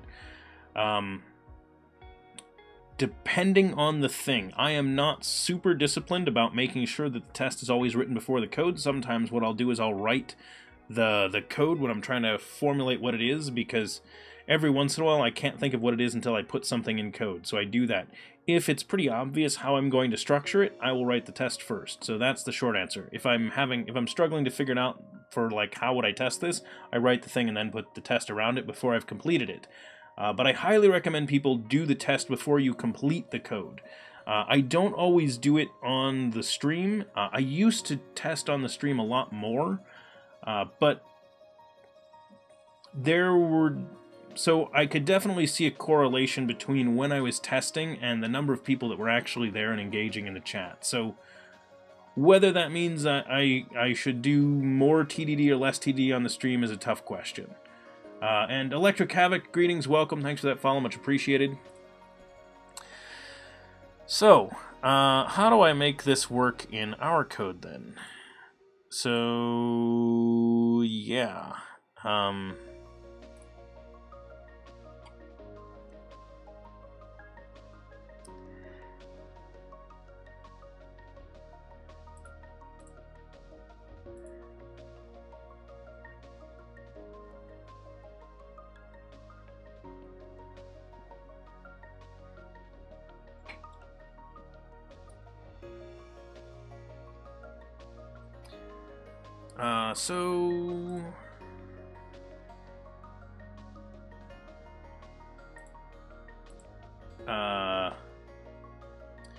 Awesome, Electric Havoc. I assumed you were not a bot, and glad that you are also a lover of C#. It is it's a good programming language. There are a lot of good programming languages. Oh man, it pulled in so many Babel things. Jeez, you gotta be kidding me. Look at that, that's crazy.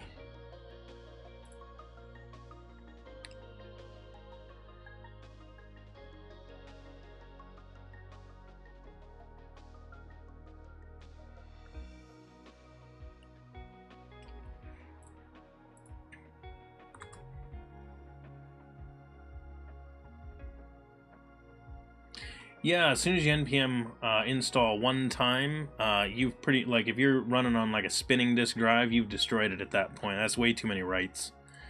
We are of course teasing. Nothing wrong with Node. All right, so VueJS, Babel, npm, ASP.NET Core.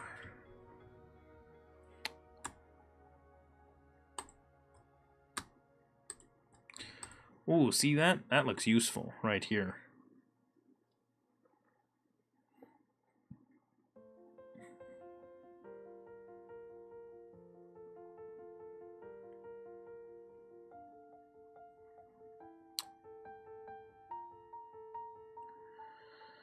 No, see, that's just telling me to start up theirs, which I don't want necessarily. Yeah, see, this is just the standard, like, included out of the box one.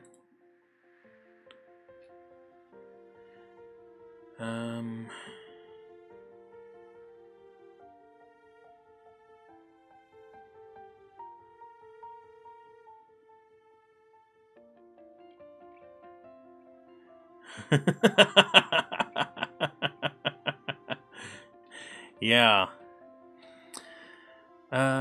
Okay, so... Alright, so this person's using gulp, actually. That's funny. Hang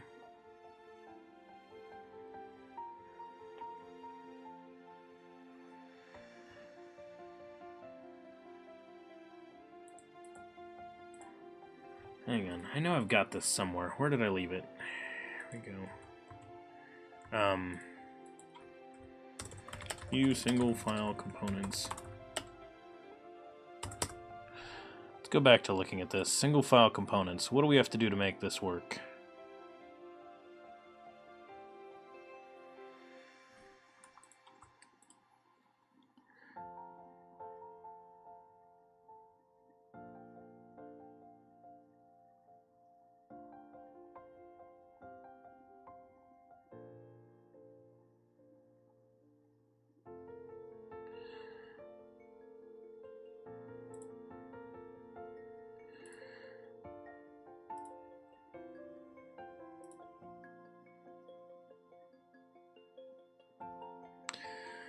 So if we import view from view and that from that, and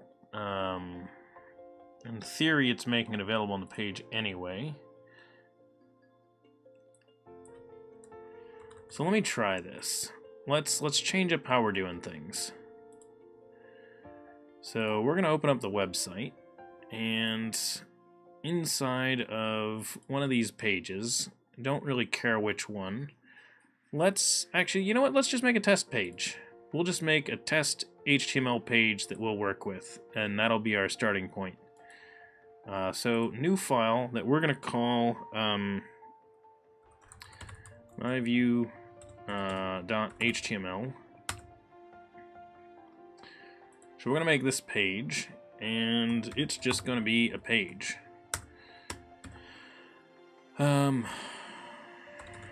Let's just do this real fast. Testing view here. Move along. And we want to include view up there, so we're going to do that in a moment. Oops. Div ID equals root div. That's the name it's going to have, and inside of that we're just going to move this, so we have a p tag, and we're going to say hello there. So nothing fancy just yet. Let's put in a script tag that is going to include view.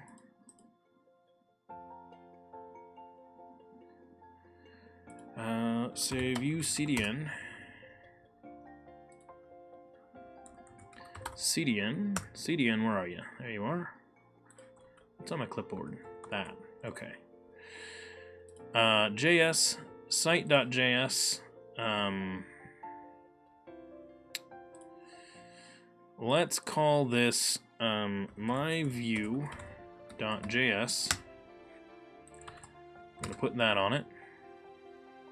I'm going to grab... yeah, I'm not going to link to a specific version because this isn't really a production. Source is this. Oh, whoops. That was a full script tag. Derp. Derp. Alright, so we're going to grab view. We're going to do that. We're going to do that. Inside of my myview.js, we need to include this on the page as well. So, yeah, we're going to do this. /js/myview.js. There we go. That ought to work. Don't need this anymore. Oh, Electric Havoc, have a good one. Thanks for stopping by. If you're still here to hear me say that, that is. Oh, yes, I meant to be over here. And then what I wanted to do was inside of my index.js file, which is this equivalent, do this. Our element is not app, it's going to be root div. Doesn't matter at all. Just wanted to match it. Template, of course, is going to be this one. So let's make our app.view file just be right here in the root. New file. We're going to call it app.view. And inside of that, we're just going to paste this for now. So, that's scary. I don't want tabs in here. There we go. Tabs are gone. Oh, and this is what I was always telling everybody. So with my visible white space, notice they're really faint here. So you're actually going to have to look close. This is a tab, and you can tell because of those little arrows. So those arrows indicate that that's a tab versus a space. And if there's spaces, they look like this. So you see 4 little dots. So that's actually how I can tell the difference between whether or not they're tabs and spaces in the code. Okay, so this should include that. On the index.html page, there's just a div that has that. You know what? In mine, we're just going to leave the div there also.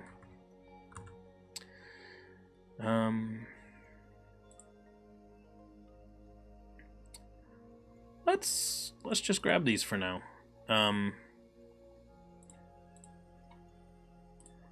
So we're gonna say JS and then create a folder just called components. It's spelled correctly though. Components. Slow it down there, and then it'll type a little bit better. This one is called base input text.view.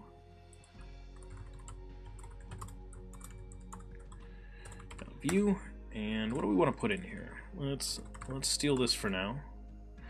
So what's it creating? So it's using oh, that's funny, it's importing that in order to tweak the styling.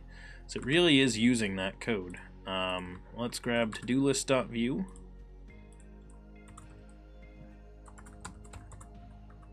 Did it do to-do list or to-do list? It did Toto list, not to-do list. That's fine.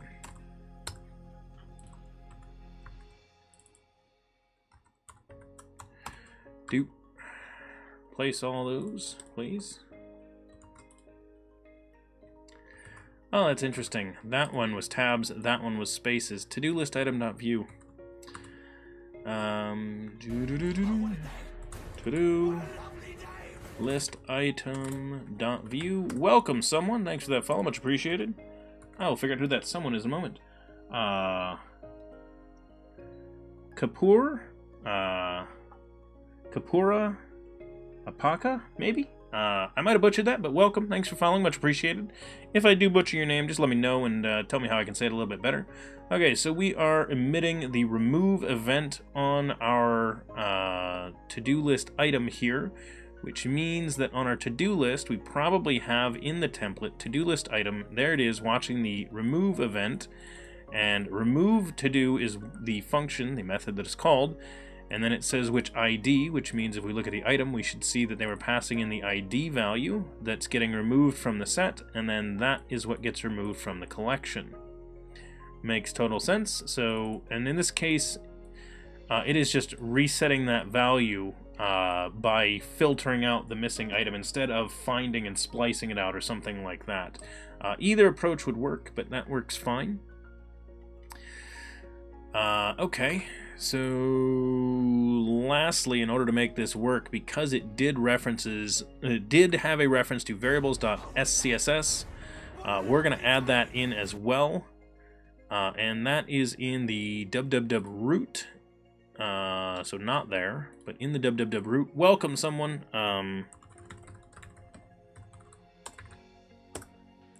Was it capital V variables? No, it was not. It was lowercase variables. Variables, paste that in. Welcome, Big Hairy Dude. Nice name, and welcome to the stream. Welcome to DevChatter. Hopefully you're having a pretty good day. Let's take a look at what happened. So first off, close that. We don't need that site running anymore. Was that not how I was supposed to end it? I don't know. I don't think that's what I meant to do, but whatever. I'll fix it later. Okay, so this in theory is supposed to work. We have a dependent, so it has a dependency on Vue, so it's including Vue. That should be the only dependency it's pulling in. Let's take a look at what it does when we just run this site, which we're gonna do here.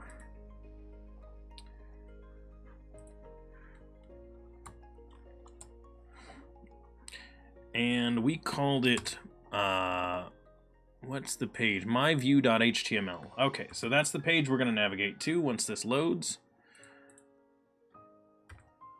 myvue.html. Let's see if this loads at all. What do we got? View page source.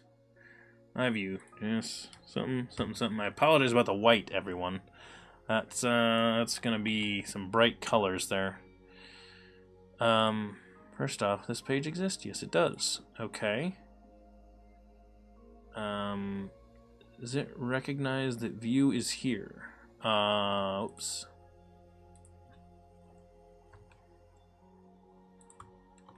Okay, so we do have an error here. Unexpected identifier. In what? Where did that come from? myvue.js1.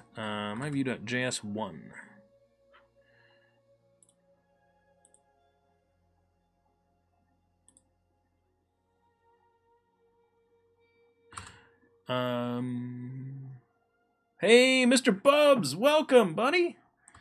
Hang on one second, Mr. Bubs. Hey, glad to see you're here. Anybody in the chat remember Mr. Bubs from forever ago?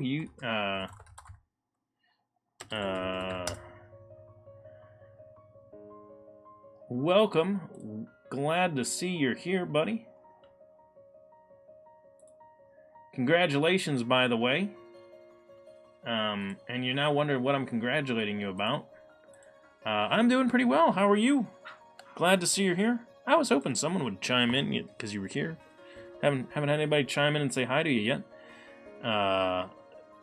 But glad to see you made it. There you go. Thanks, Stool Penner. Much appreciated. Do I need to include it as a module?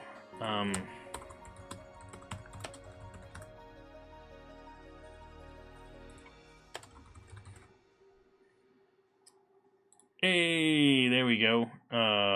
Yeah, see, Crimson Green just heard me yelling that you were here. Decided to show up. What is love? Baby, don't hurt me. Don't hurt me no more. Hey, there you go. Congratulations, Mr. Bubs. You are now a Chatosaurus thanks to Crimson Green. So thank you, Crimson Green, for gifting that sub to Mr. Bubs. Well, Mr. Bubs, you now have an egg to care for the next month. Take care of it. Make sure you sit on it regularly. Keep that thing warm, because, you know, there's a baby Chatosaurus in there. Wouldn't want that thing to get hurt. Thanks, Stool Penner. What were we... Oh, Mr. Bubs, the local baseball team to me is down in your area right now, and how to put this lightly, we didn't win, which was you know, hence the congratulations to your team on your win yesterday. So.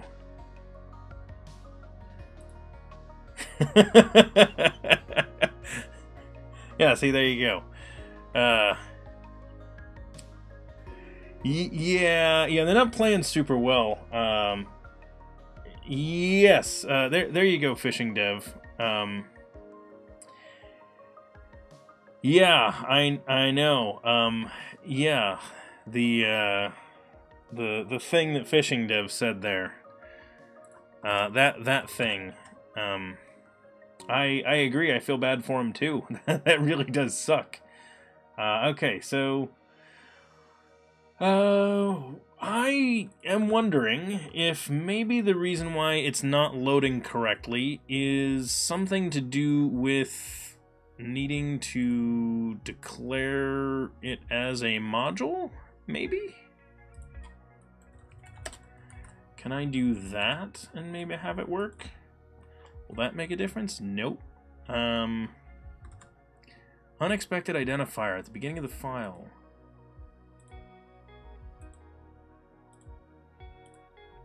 Import view from that.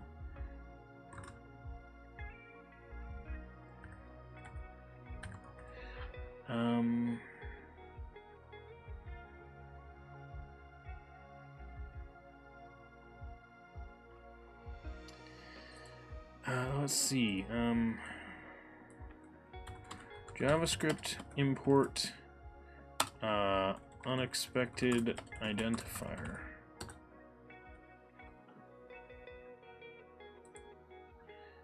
Yep.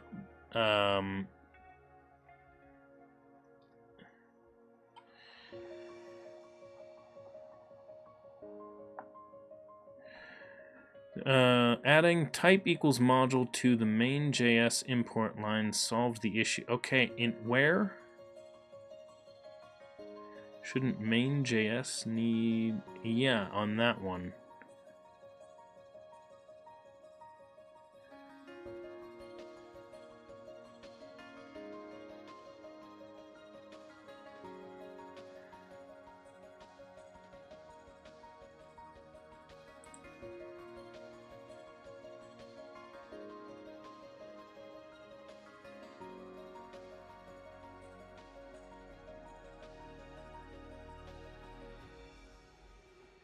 Script type equals module. Yeah. Hang on.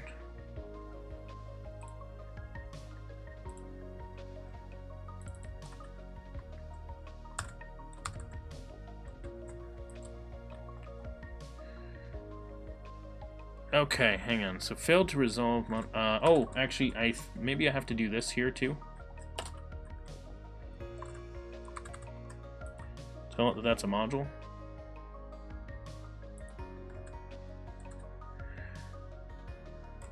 Nope. Alright, I am going to attempt to not import view that way and see what happens.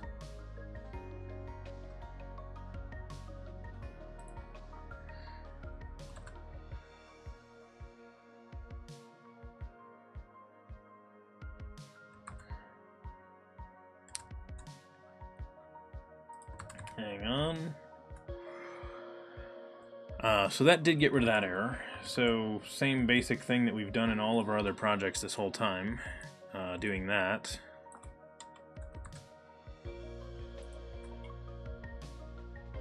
Nope, that's not what we're looking for. I swear I had that open somewhere. Where's my example app that I was working with? There it is. Okay. Let's look at the structure of this application again. Index.js is in the same place as Vue, and that is the root of the site in this case. So instead of ./app, which is not where it is, it's ./JS app. So Brendan, you messed that up. Way to fail, dude. That's why there's a 400 on that. 44 error. Wait, what? Wait, what the? Wait, what? Oh, from the root where we're in. Yeah, never mind. Derp. Let's try that. So, you can't find it? .view.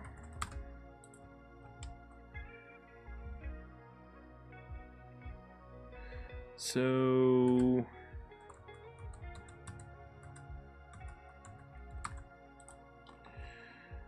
let's do this. Let's ask the internet app.view and 404 on that.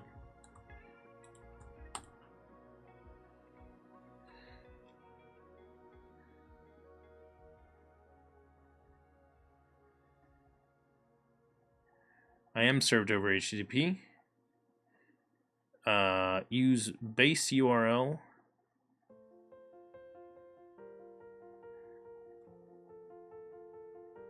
Where?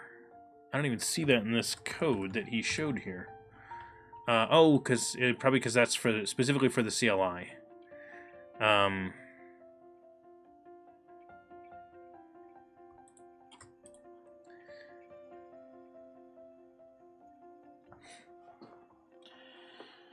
Let's see. Can you imagine what his arm looks like? Yeah, Mr. Bubs. You should actually, you should absolutely check it out still. Yes, you do have to refresh if you want to see the emotes. But yes, you have access to all 3 of our emotes so far. Actually brings up a question. Have I unlocked more emotes yet? I think I may have. And I want to check and find out whether or not I have. Because that is a fantastic question. Have I unlocked more emotes that I should be making available to everyone as soon as I can get them made? I am trying to get them made. They will be made as soon as I can get them. Yes, we have!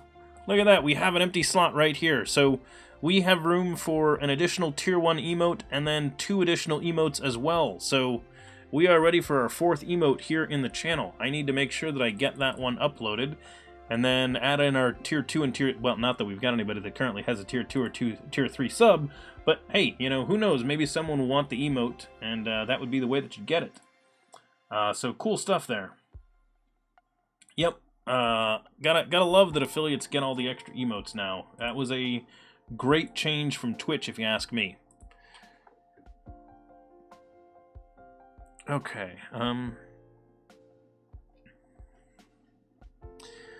where is it? So that is not the one we're looking for.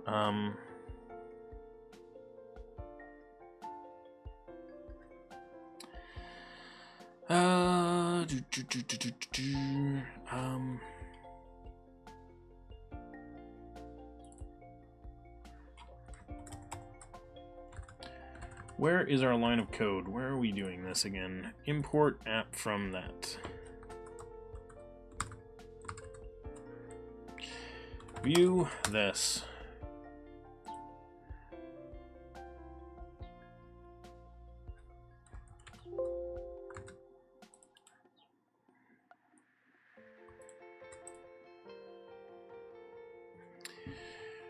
Let's see, so import view from view, import app from not view, and then you have that app view.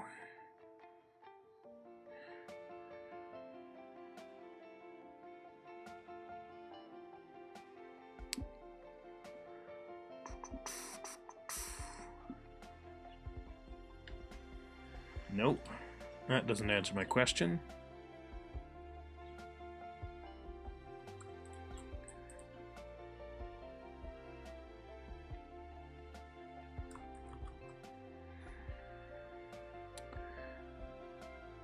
Build version to load with the import command.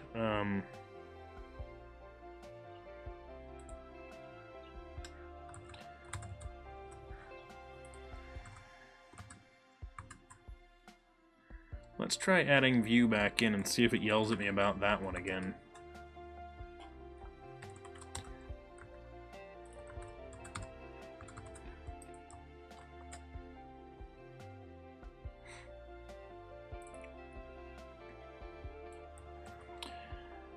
Yeah, that's an error that I can Google.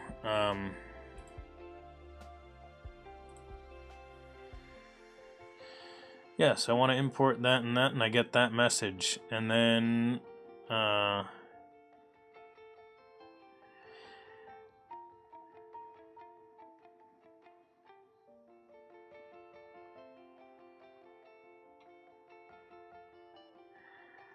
npm install view CLI view init webpack my project.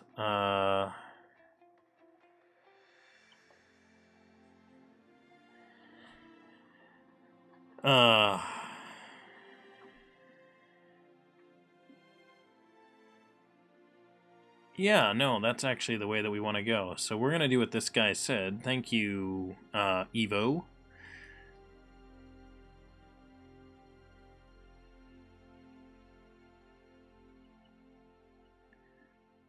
That is the most passive-aggressive Stack Overflow response I have ever seen. It is kind of amazing, actually.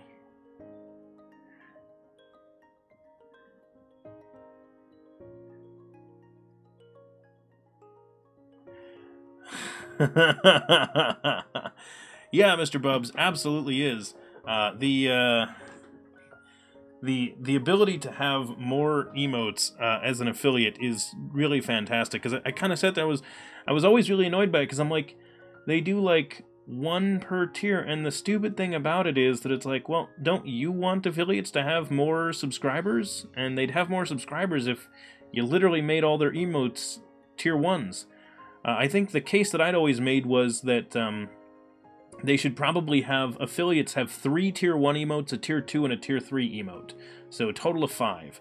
Now the way they did it is it's like ever expanding. So if you have a lot of subscribers, you can increase to more emotes, which I'm okay with that as well, but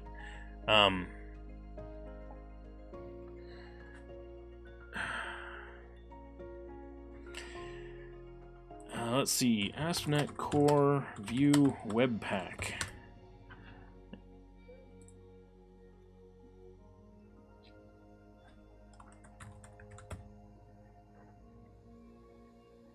The Vue build version tools with it load with the import command runtime only or standalone has been set in a Webpack-based config with an alias.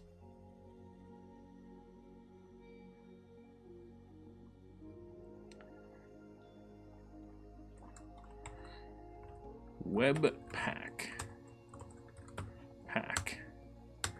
You're telling me that this doesn't mention Webpack anywhere except there?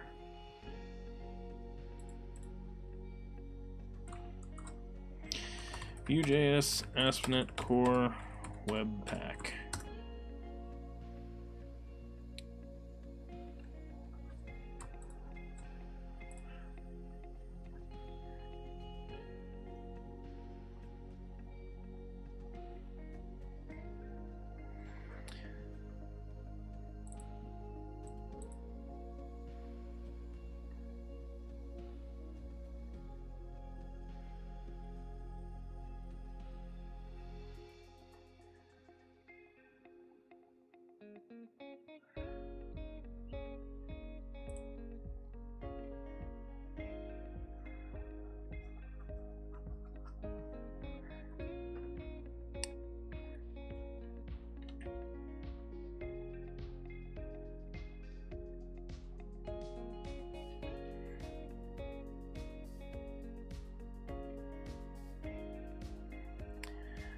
Okay, so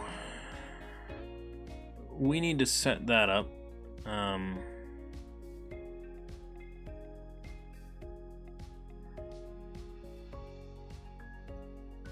We don't need to do that. That's pointless. No, we're not going to do that either. We're not going to do that. We might do this, and we'll do this.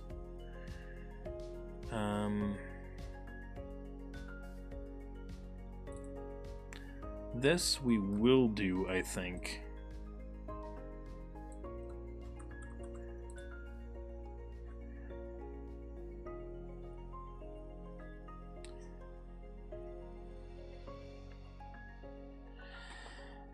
We're going to set up the net web API to batch out the view.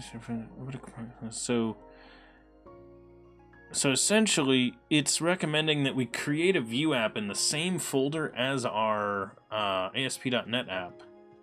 Wow. Okay. Let's try it and see what happens. That seems like a crazy idea, but we'll find out what the result of that is.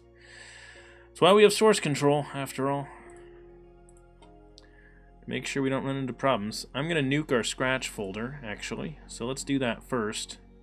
I saw someone say something in chat. Give me a second and I will get right back to you. Person who said something in chat. Oh, God, can you tell I did something with NPM? Look at that. That's just an insane number of files. Node, what are you doing? Eric Enzo, I'm guessing. Welcome, hello. You're a student of electronics, and you're interested in programming.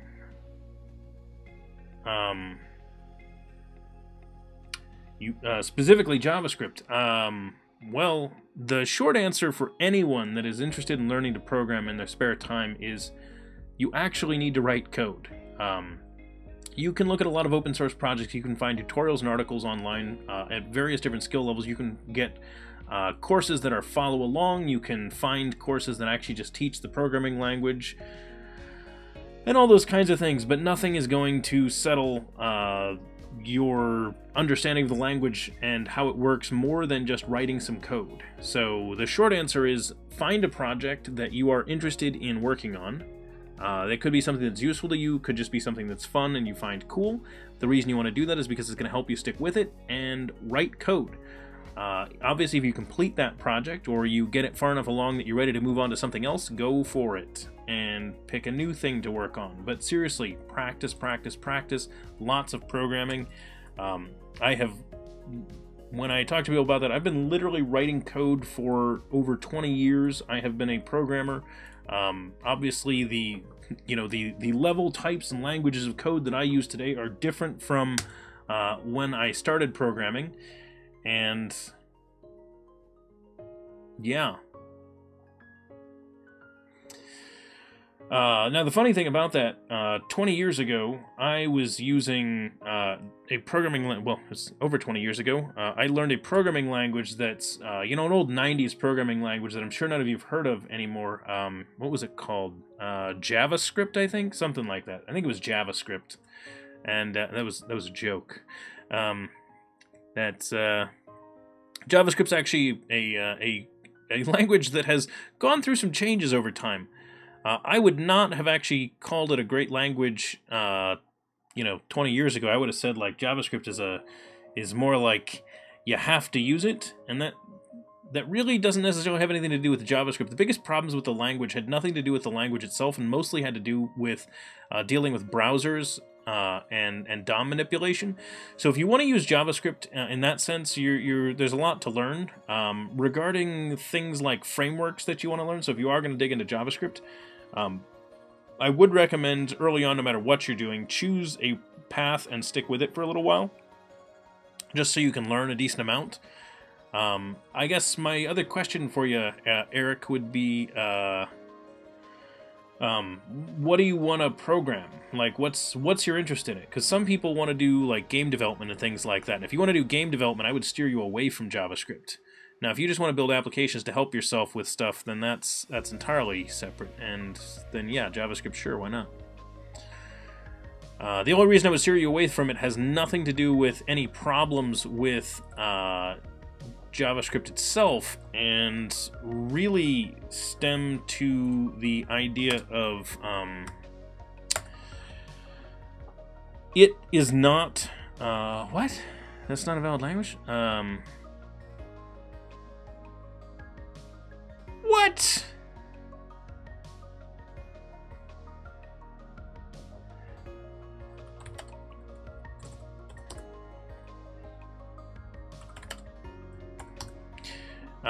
It's not a language that is commonly used for game development, for example. You did research and you found that in your area, well, that's actually the case almost anywhere. So, and that research really depends on what you're looking at. Part of the challenge is that what you likely found is that around the world, the most common programming jobs are web development jobs. That is mainly because of the fact that almost everything that we interact with is in some way web connected, runs in a browser, something like that. Regarding that, anyone that uses PHP, for example, also uses JavaScript. Anybody that uses ASP.NET also uses JavaScript. Anybody that uses Java on the web also uses JavaScript. The idea being that even if you're coding something else, you're also using JavaScript if you're doing web development. And so that is the reason why JavaScript is absolutely so huge. For non-web development uses of JavaScript, there still is a decent amount. Now, if you found specifically that Node is common in your area, then yeah, absolutely. But regardless, if you're planning on doing web development, you have to learn JavaScript. I don't care what you're doing. That being said, I don't know, so it sounds like you're a student. I don't know how long before you graduate. But the web shifts faster than you think, as if you asked that same question 10 years ago, I can tell you JavaScript was not a common programming language where you are 10 years ago. Because it wasn't. Like, that is a recent shift of the industry towards JavaScript. So, alright, so create a new project. Do I need to specify the app name? What if I specify it without the app name? Can it put it here? I need to put in the app name. Okay. What is this? DevStreams? We'll call it DevStreams. Let's see if it tries shoving it in a folder. And Eric Enzo, welcome. Thanks for that follow. Much appreciated. Default of Babel and ESLint. We'll say that's fine. I think.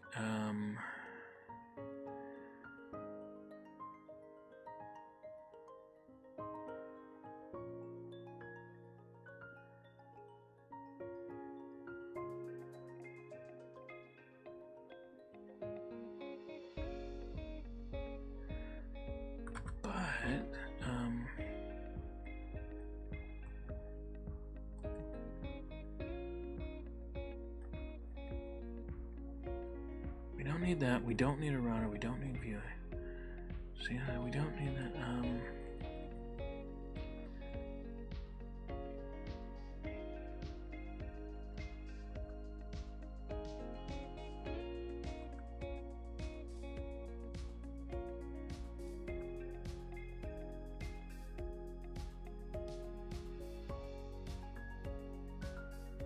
Dedicated config file.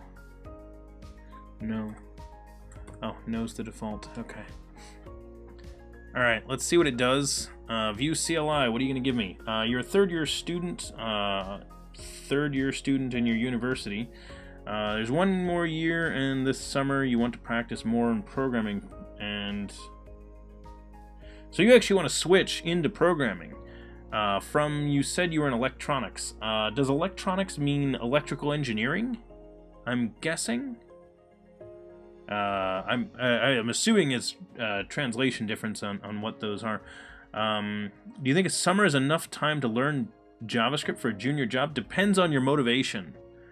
And as Ryan mentions, what I would recommend is dig into coding real soon right now, learn to program, and find an internship if you can, because that would be the real way to get yourself through the door. Because if you go in and you can, apply for a junior level programming position and you've got some experience having actually worked for a company doing some programming, it won't matter that your degree is in something else, because you clearly have programming experience then. Obviously I don't know exactly what the circumstances are for your country and how that works, but that is at least how it works in a number of places.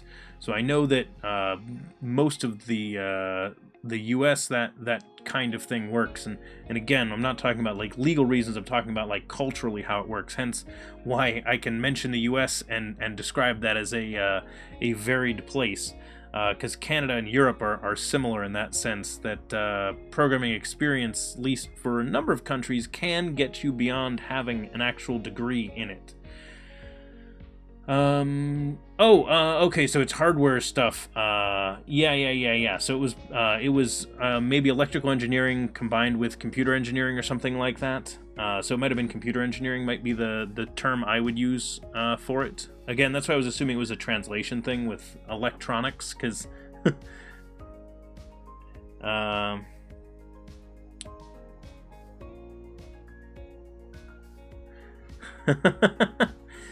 well, there's a challenge there, Eric Enzo. Some of the other things you can do to help yourself find that first spot is find out if there are local programming user groups that you can attend, and go to those and mention that you like, and obviously like learn to program a little bit, but attend those and talk to people about the fact that you're thinking about switching in and you're looking for an internship, as even if they do not work at a place that is hiring interns, they might know someone that is. Obviously no guarantees on that, but I do highly recommend you try for an internship to start. Let's see if it created things correctly. Where did it put them?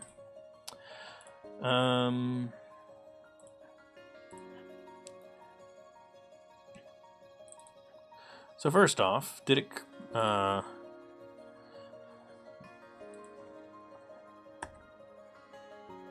created this.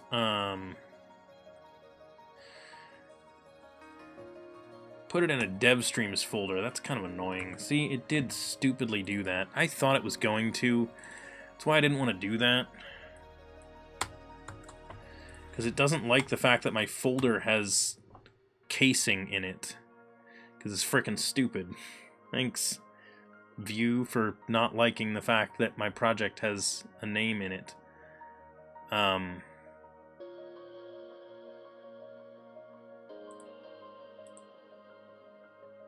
185 files? Which files? Must be node ones.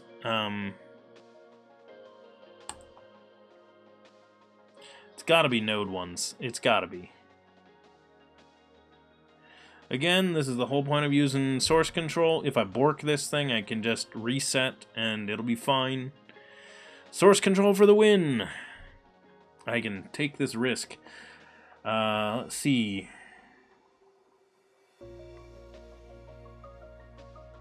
Yeah, so I hired someone out of a coding boot camp that was attending my user group, for example.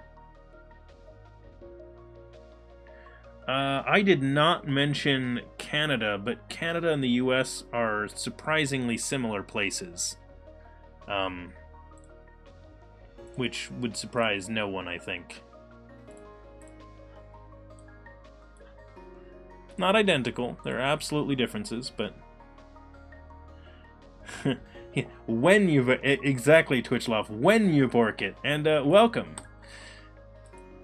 Which file is it trying to move? Oh, package lock.json. Yeah, that file will not unlock, yeah. Makes sense. Let's stop the website so it'll hopefully let go of it.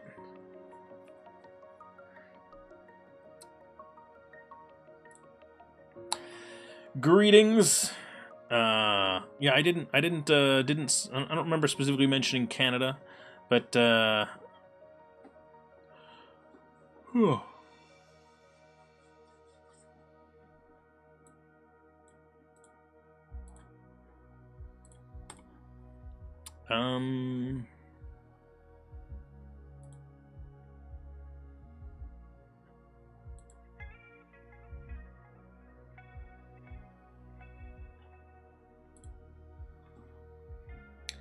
how do I get that file to complete?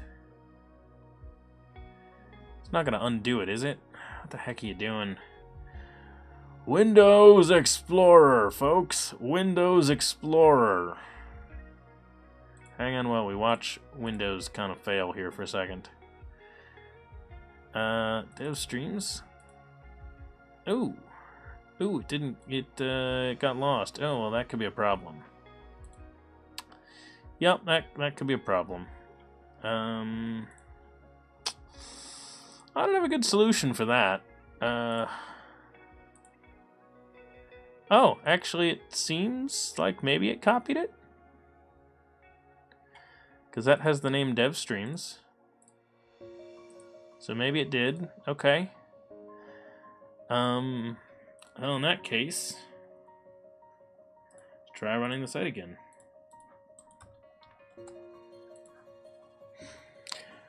Is it hard to find a job in the U.S. being foreign? I have no personal experience in that question. I have worked with many people that are not from the U.S. and work inside the U.S. I know that there are always, like, you know, things with visas that you have to figure out in order to be able to work in any given country that is obviously not your resident country.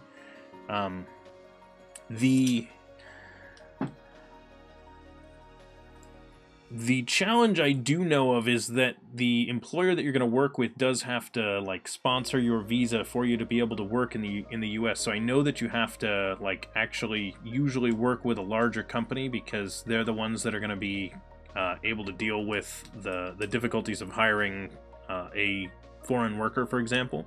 And I would assume that that probably stands for a lot of countries, but I don't know exactly how that works. There are a couple of exceptions to that sort of thing.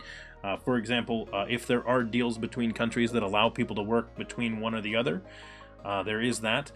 One of the challenges with coming to the US is that for certain types of jobs, specifically the kind that we do, you do want to make sure that you complete a degree, because that is like, if you don't have a degree, like, you get lumped into the unskilled labor category, which changes the types of visas and things that you can use. I've talked with some people that have had challenges with that.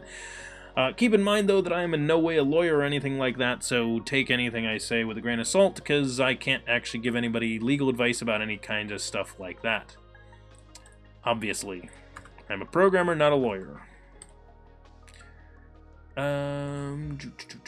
We are going to my Vue HTML, this page. Does not like that still.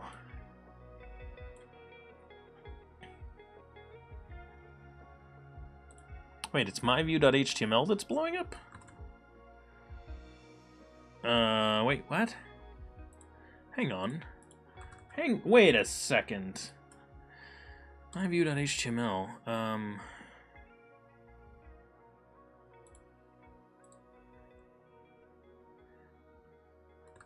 yeah, no, we don't want to do it that way, so hang on. Alright, so in this project, so they did it that way, and then, so install the Webpack middleware, and then vue.config.js.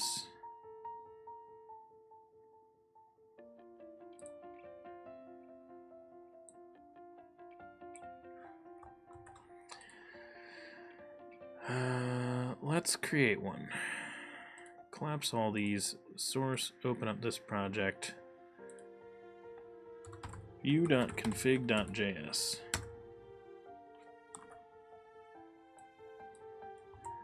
Thanks for that, website, having those all be numbered so I can copy it out like that with your crappy thing. Module, export, www.root is the output directory, the base URL is a slash, change webpack, config plugins,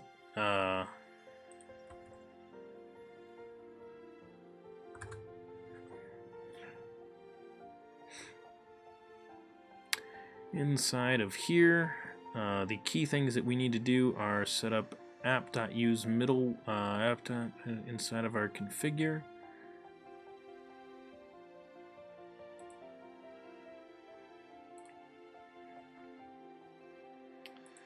Hang on one second.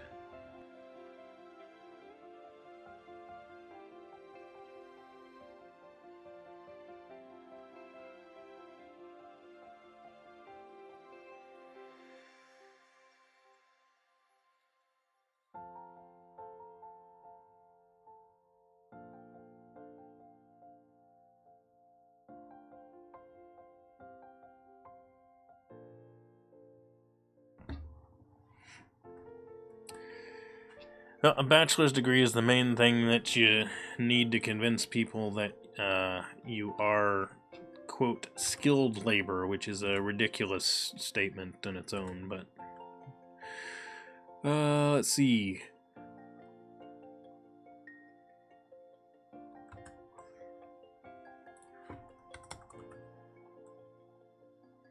Copies those there too. Well, that's just stupid. So no matter what I do, it brings in that worthless garbage, huh? Oh, no, I just didn't copy it onto the clipboard at all. I see the problem.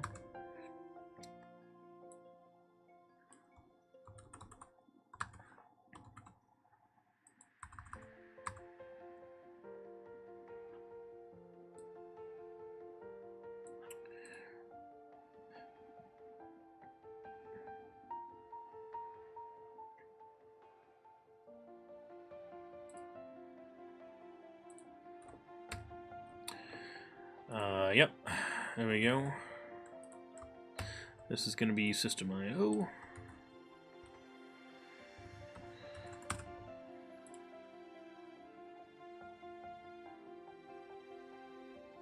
I really don't actually want to build a spa, and that's what a lot of these people are misunderstanding.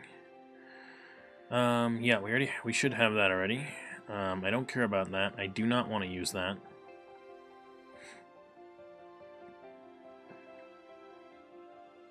And I'm not going to make a home controller that returns back an HTML file. I'm just going to navigate to that HTML file and hope it works. Alright.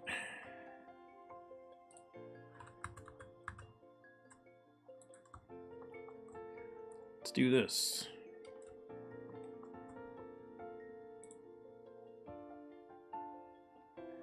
Let's load the page and try it again.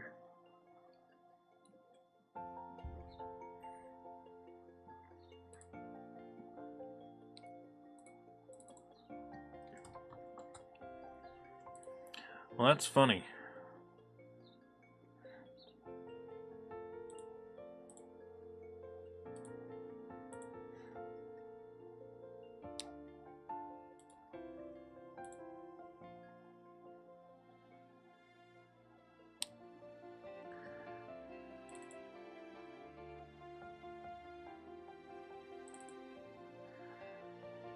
That took over a little bit more than I wanted it to.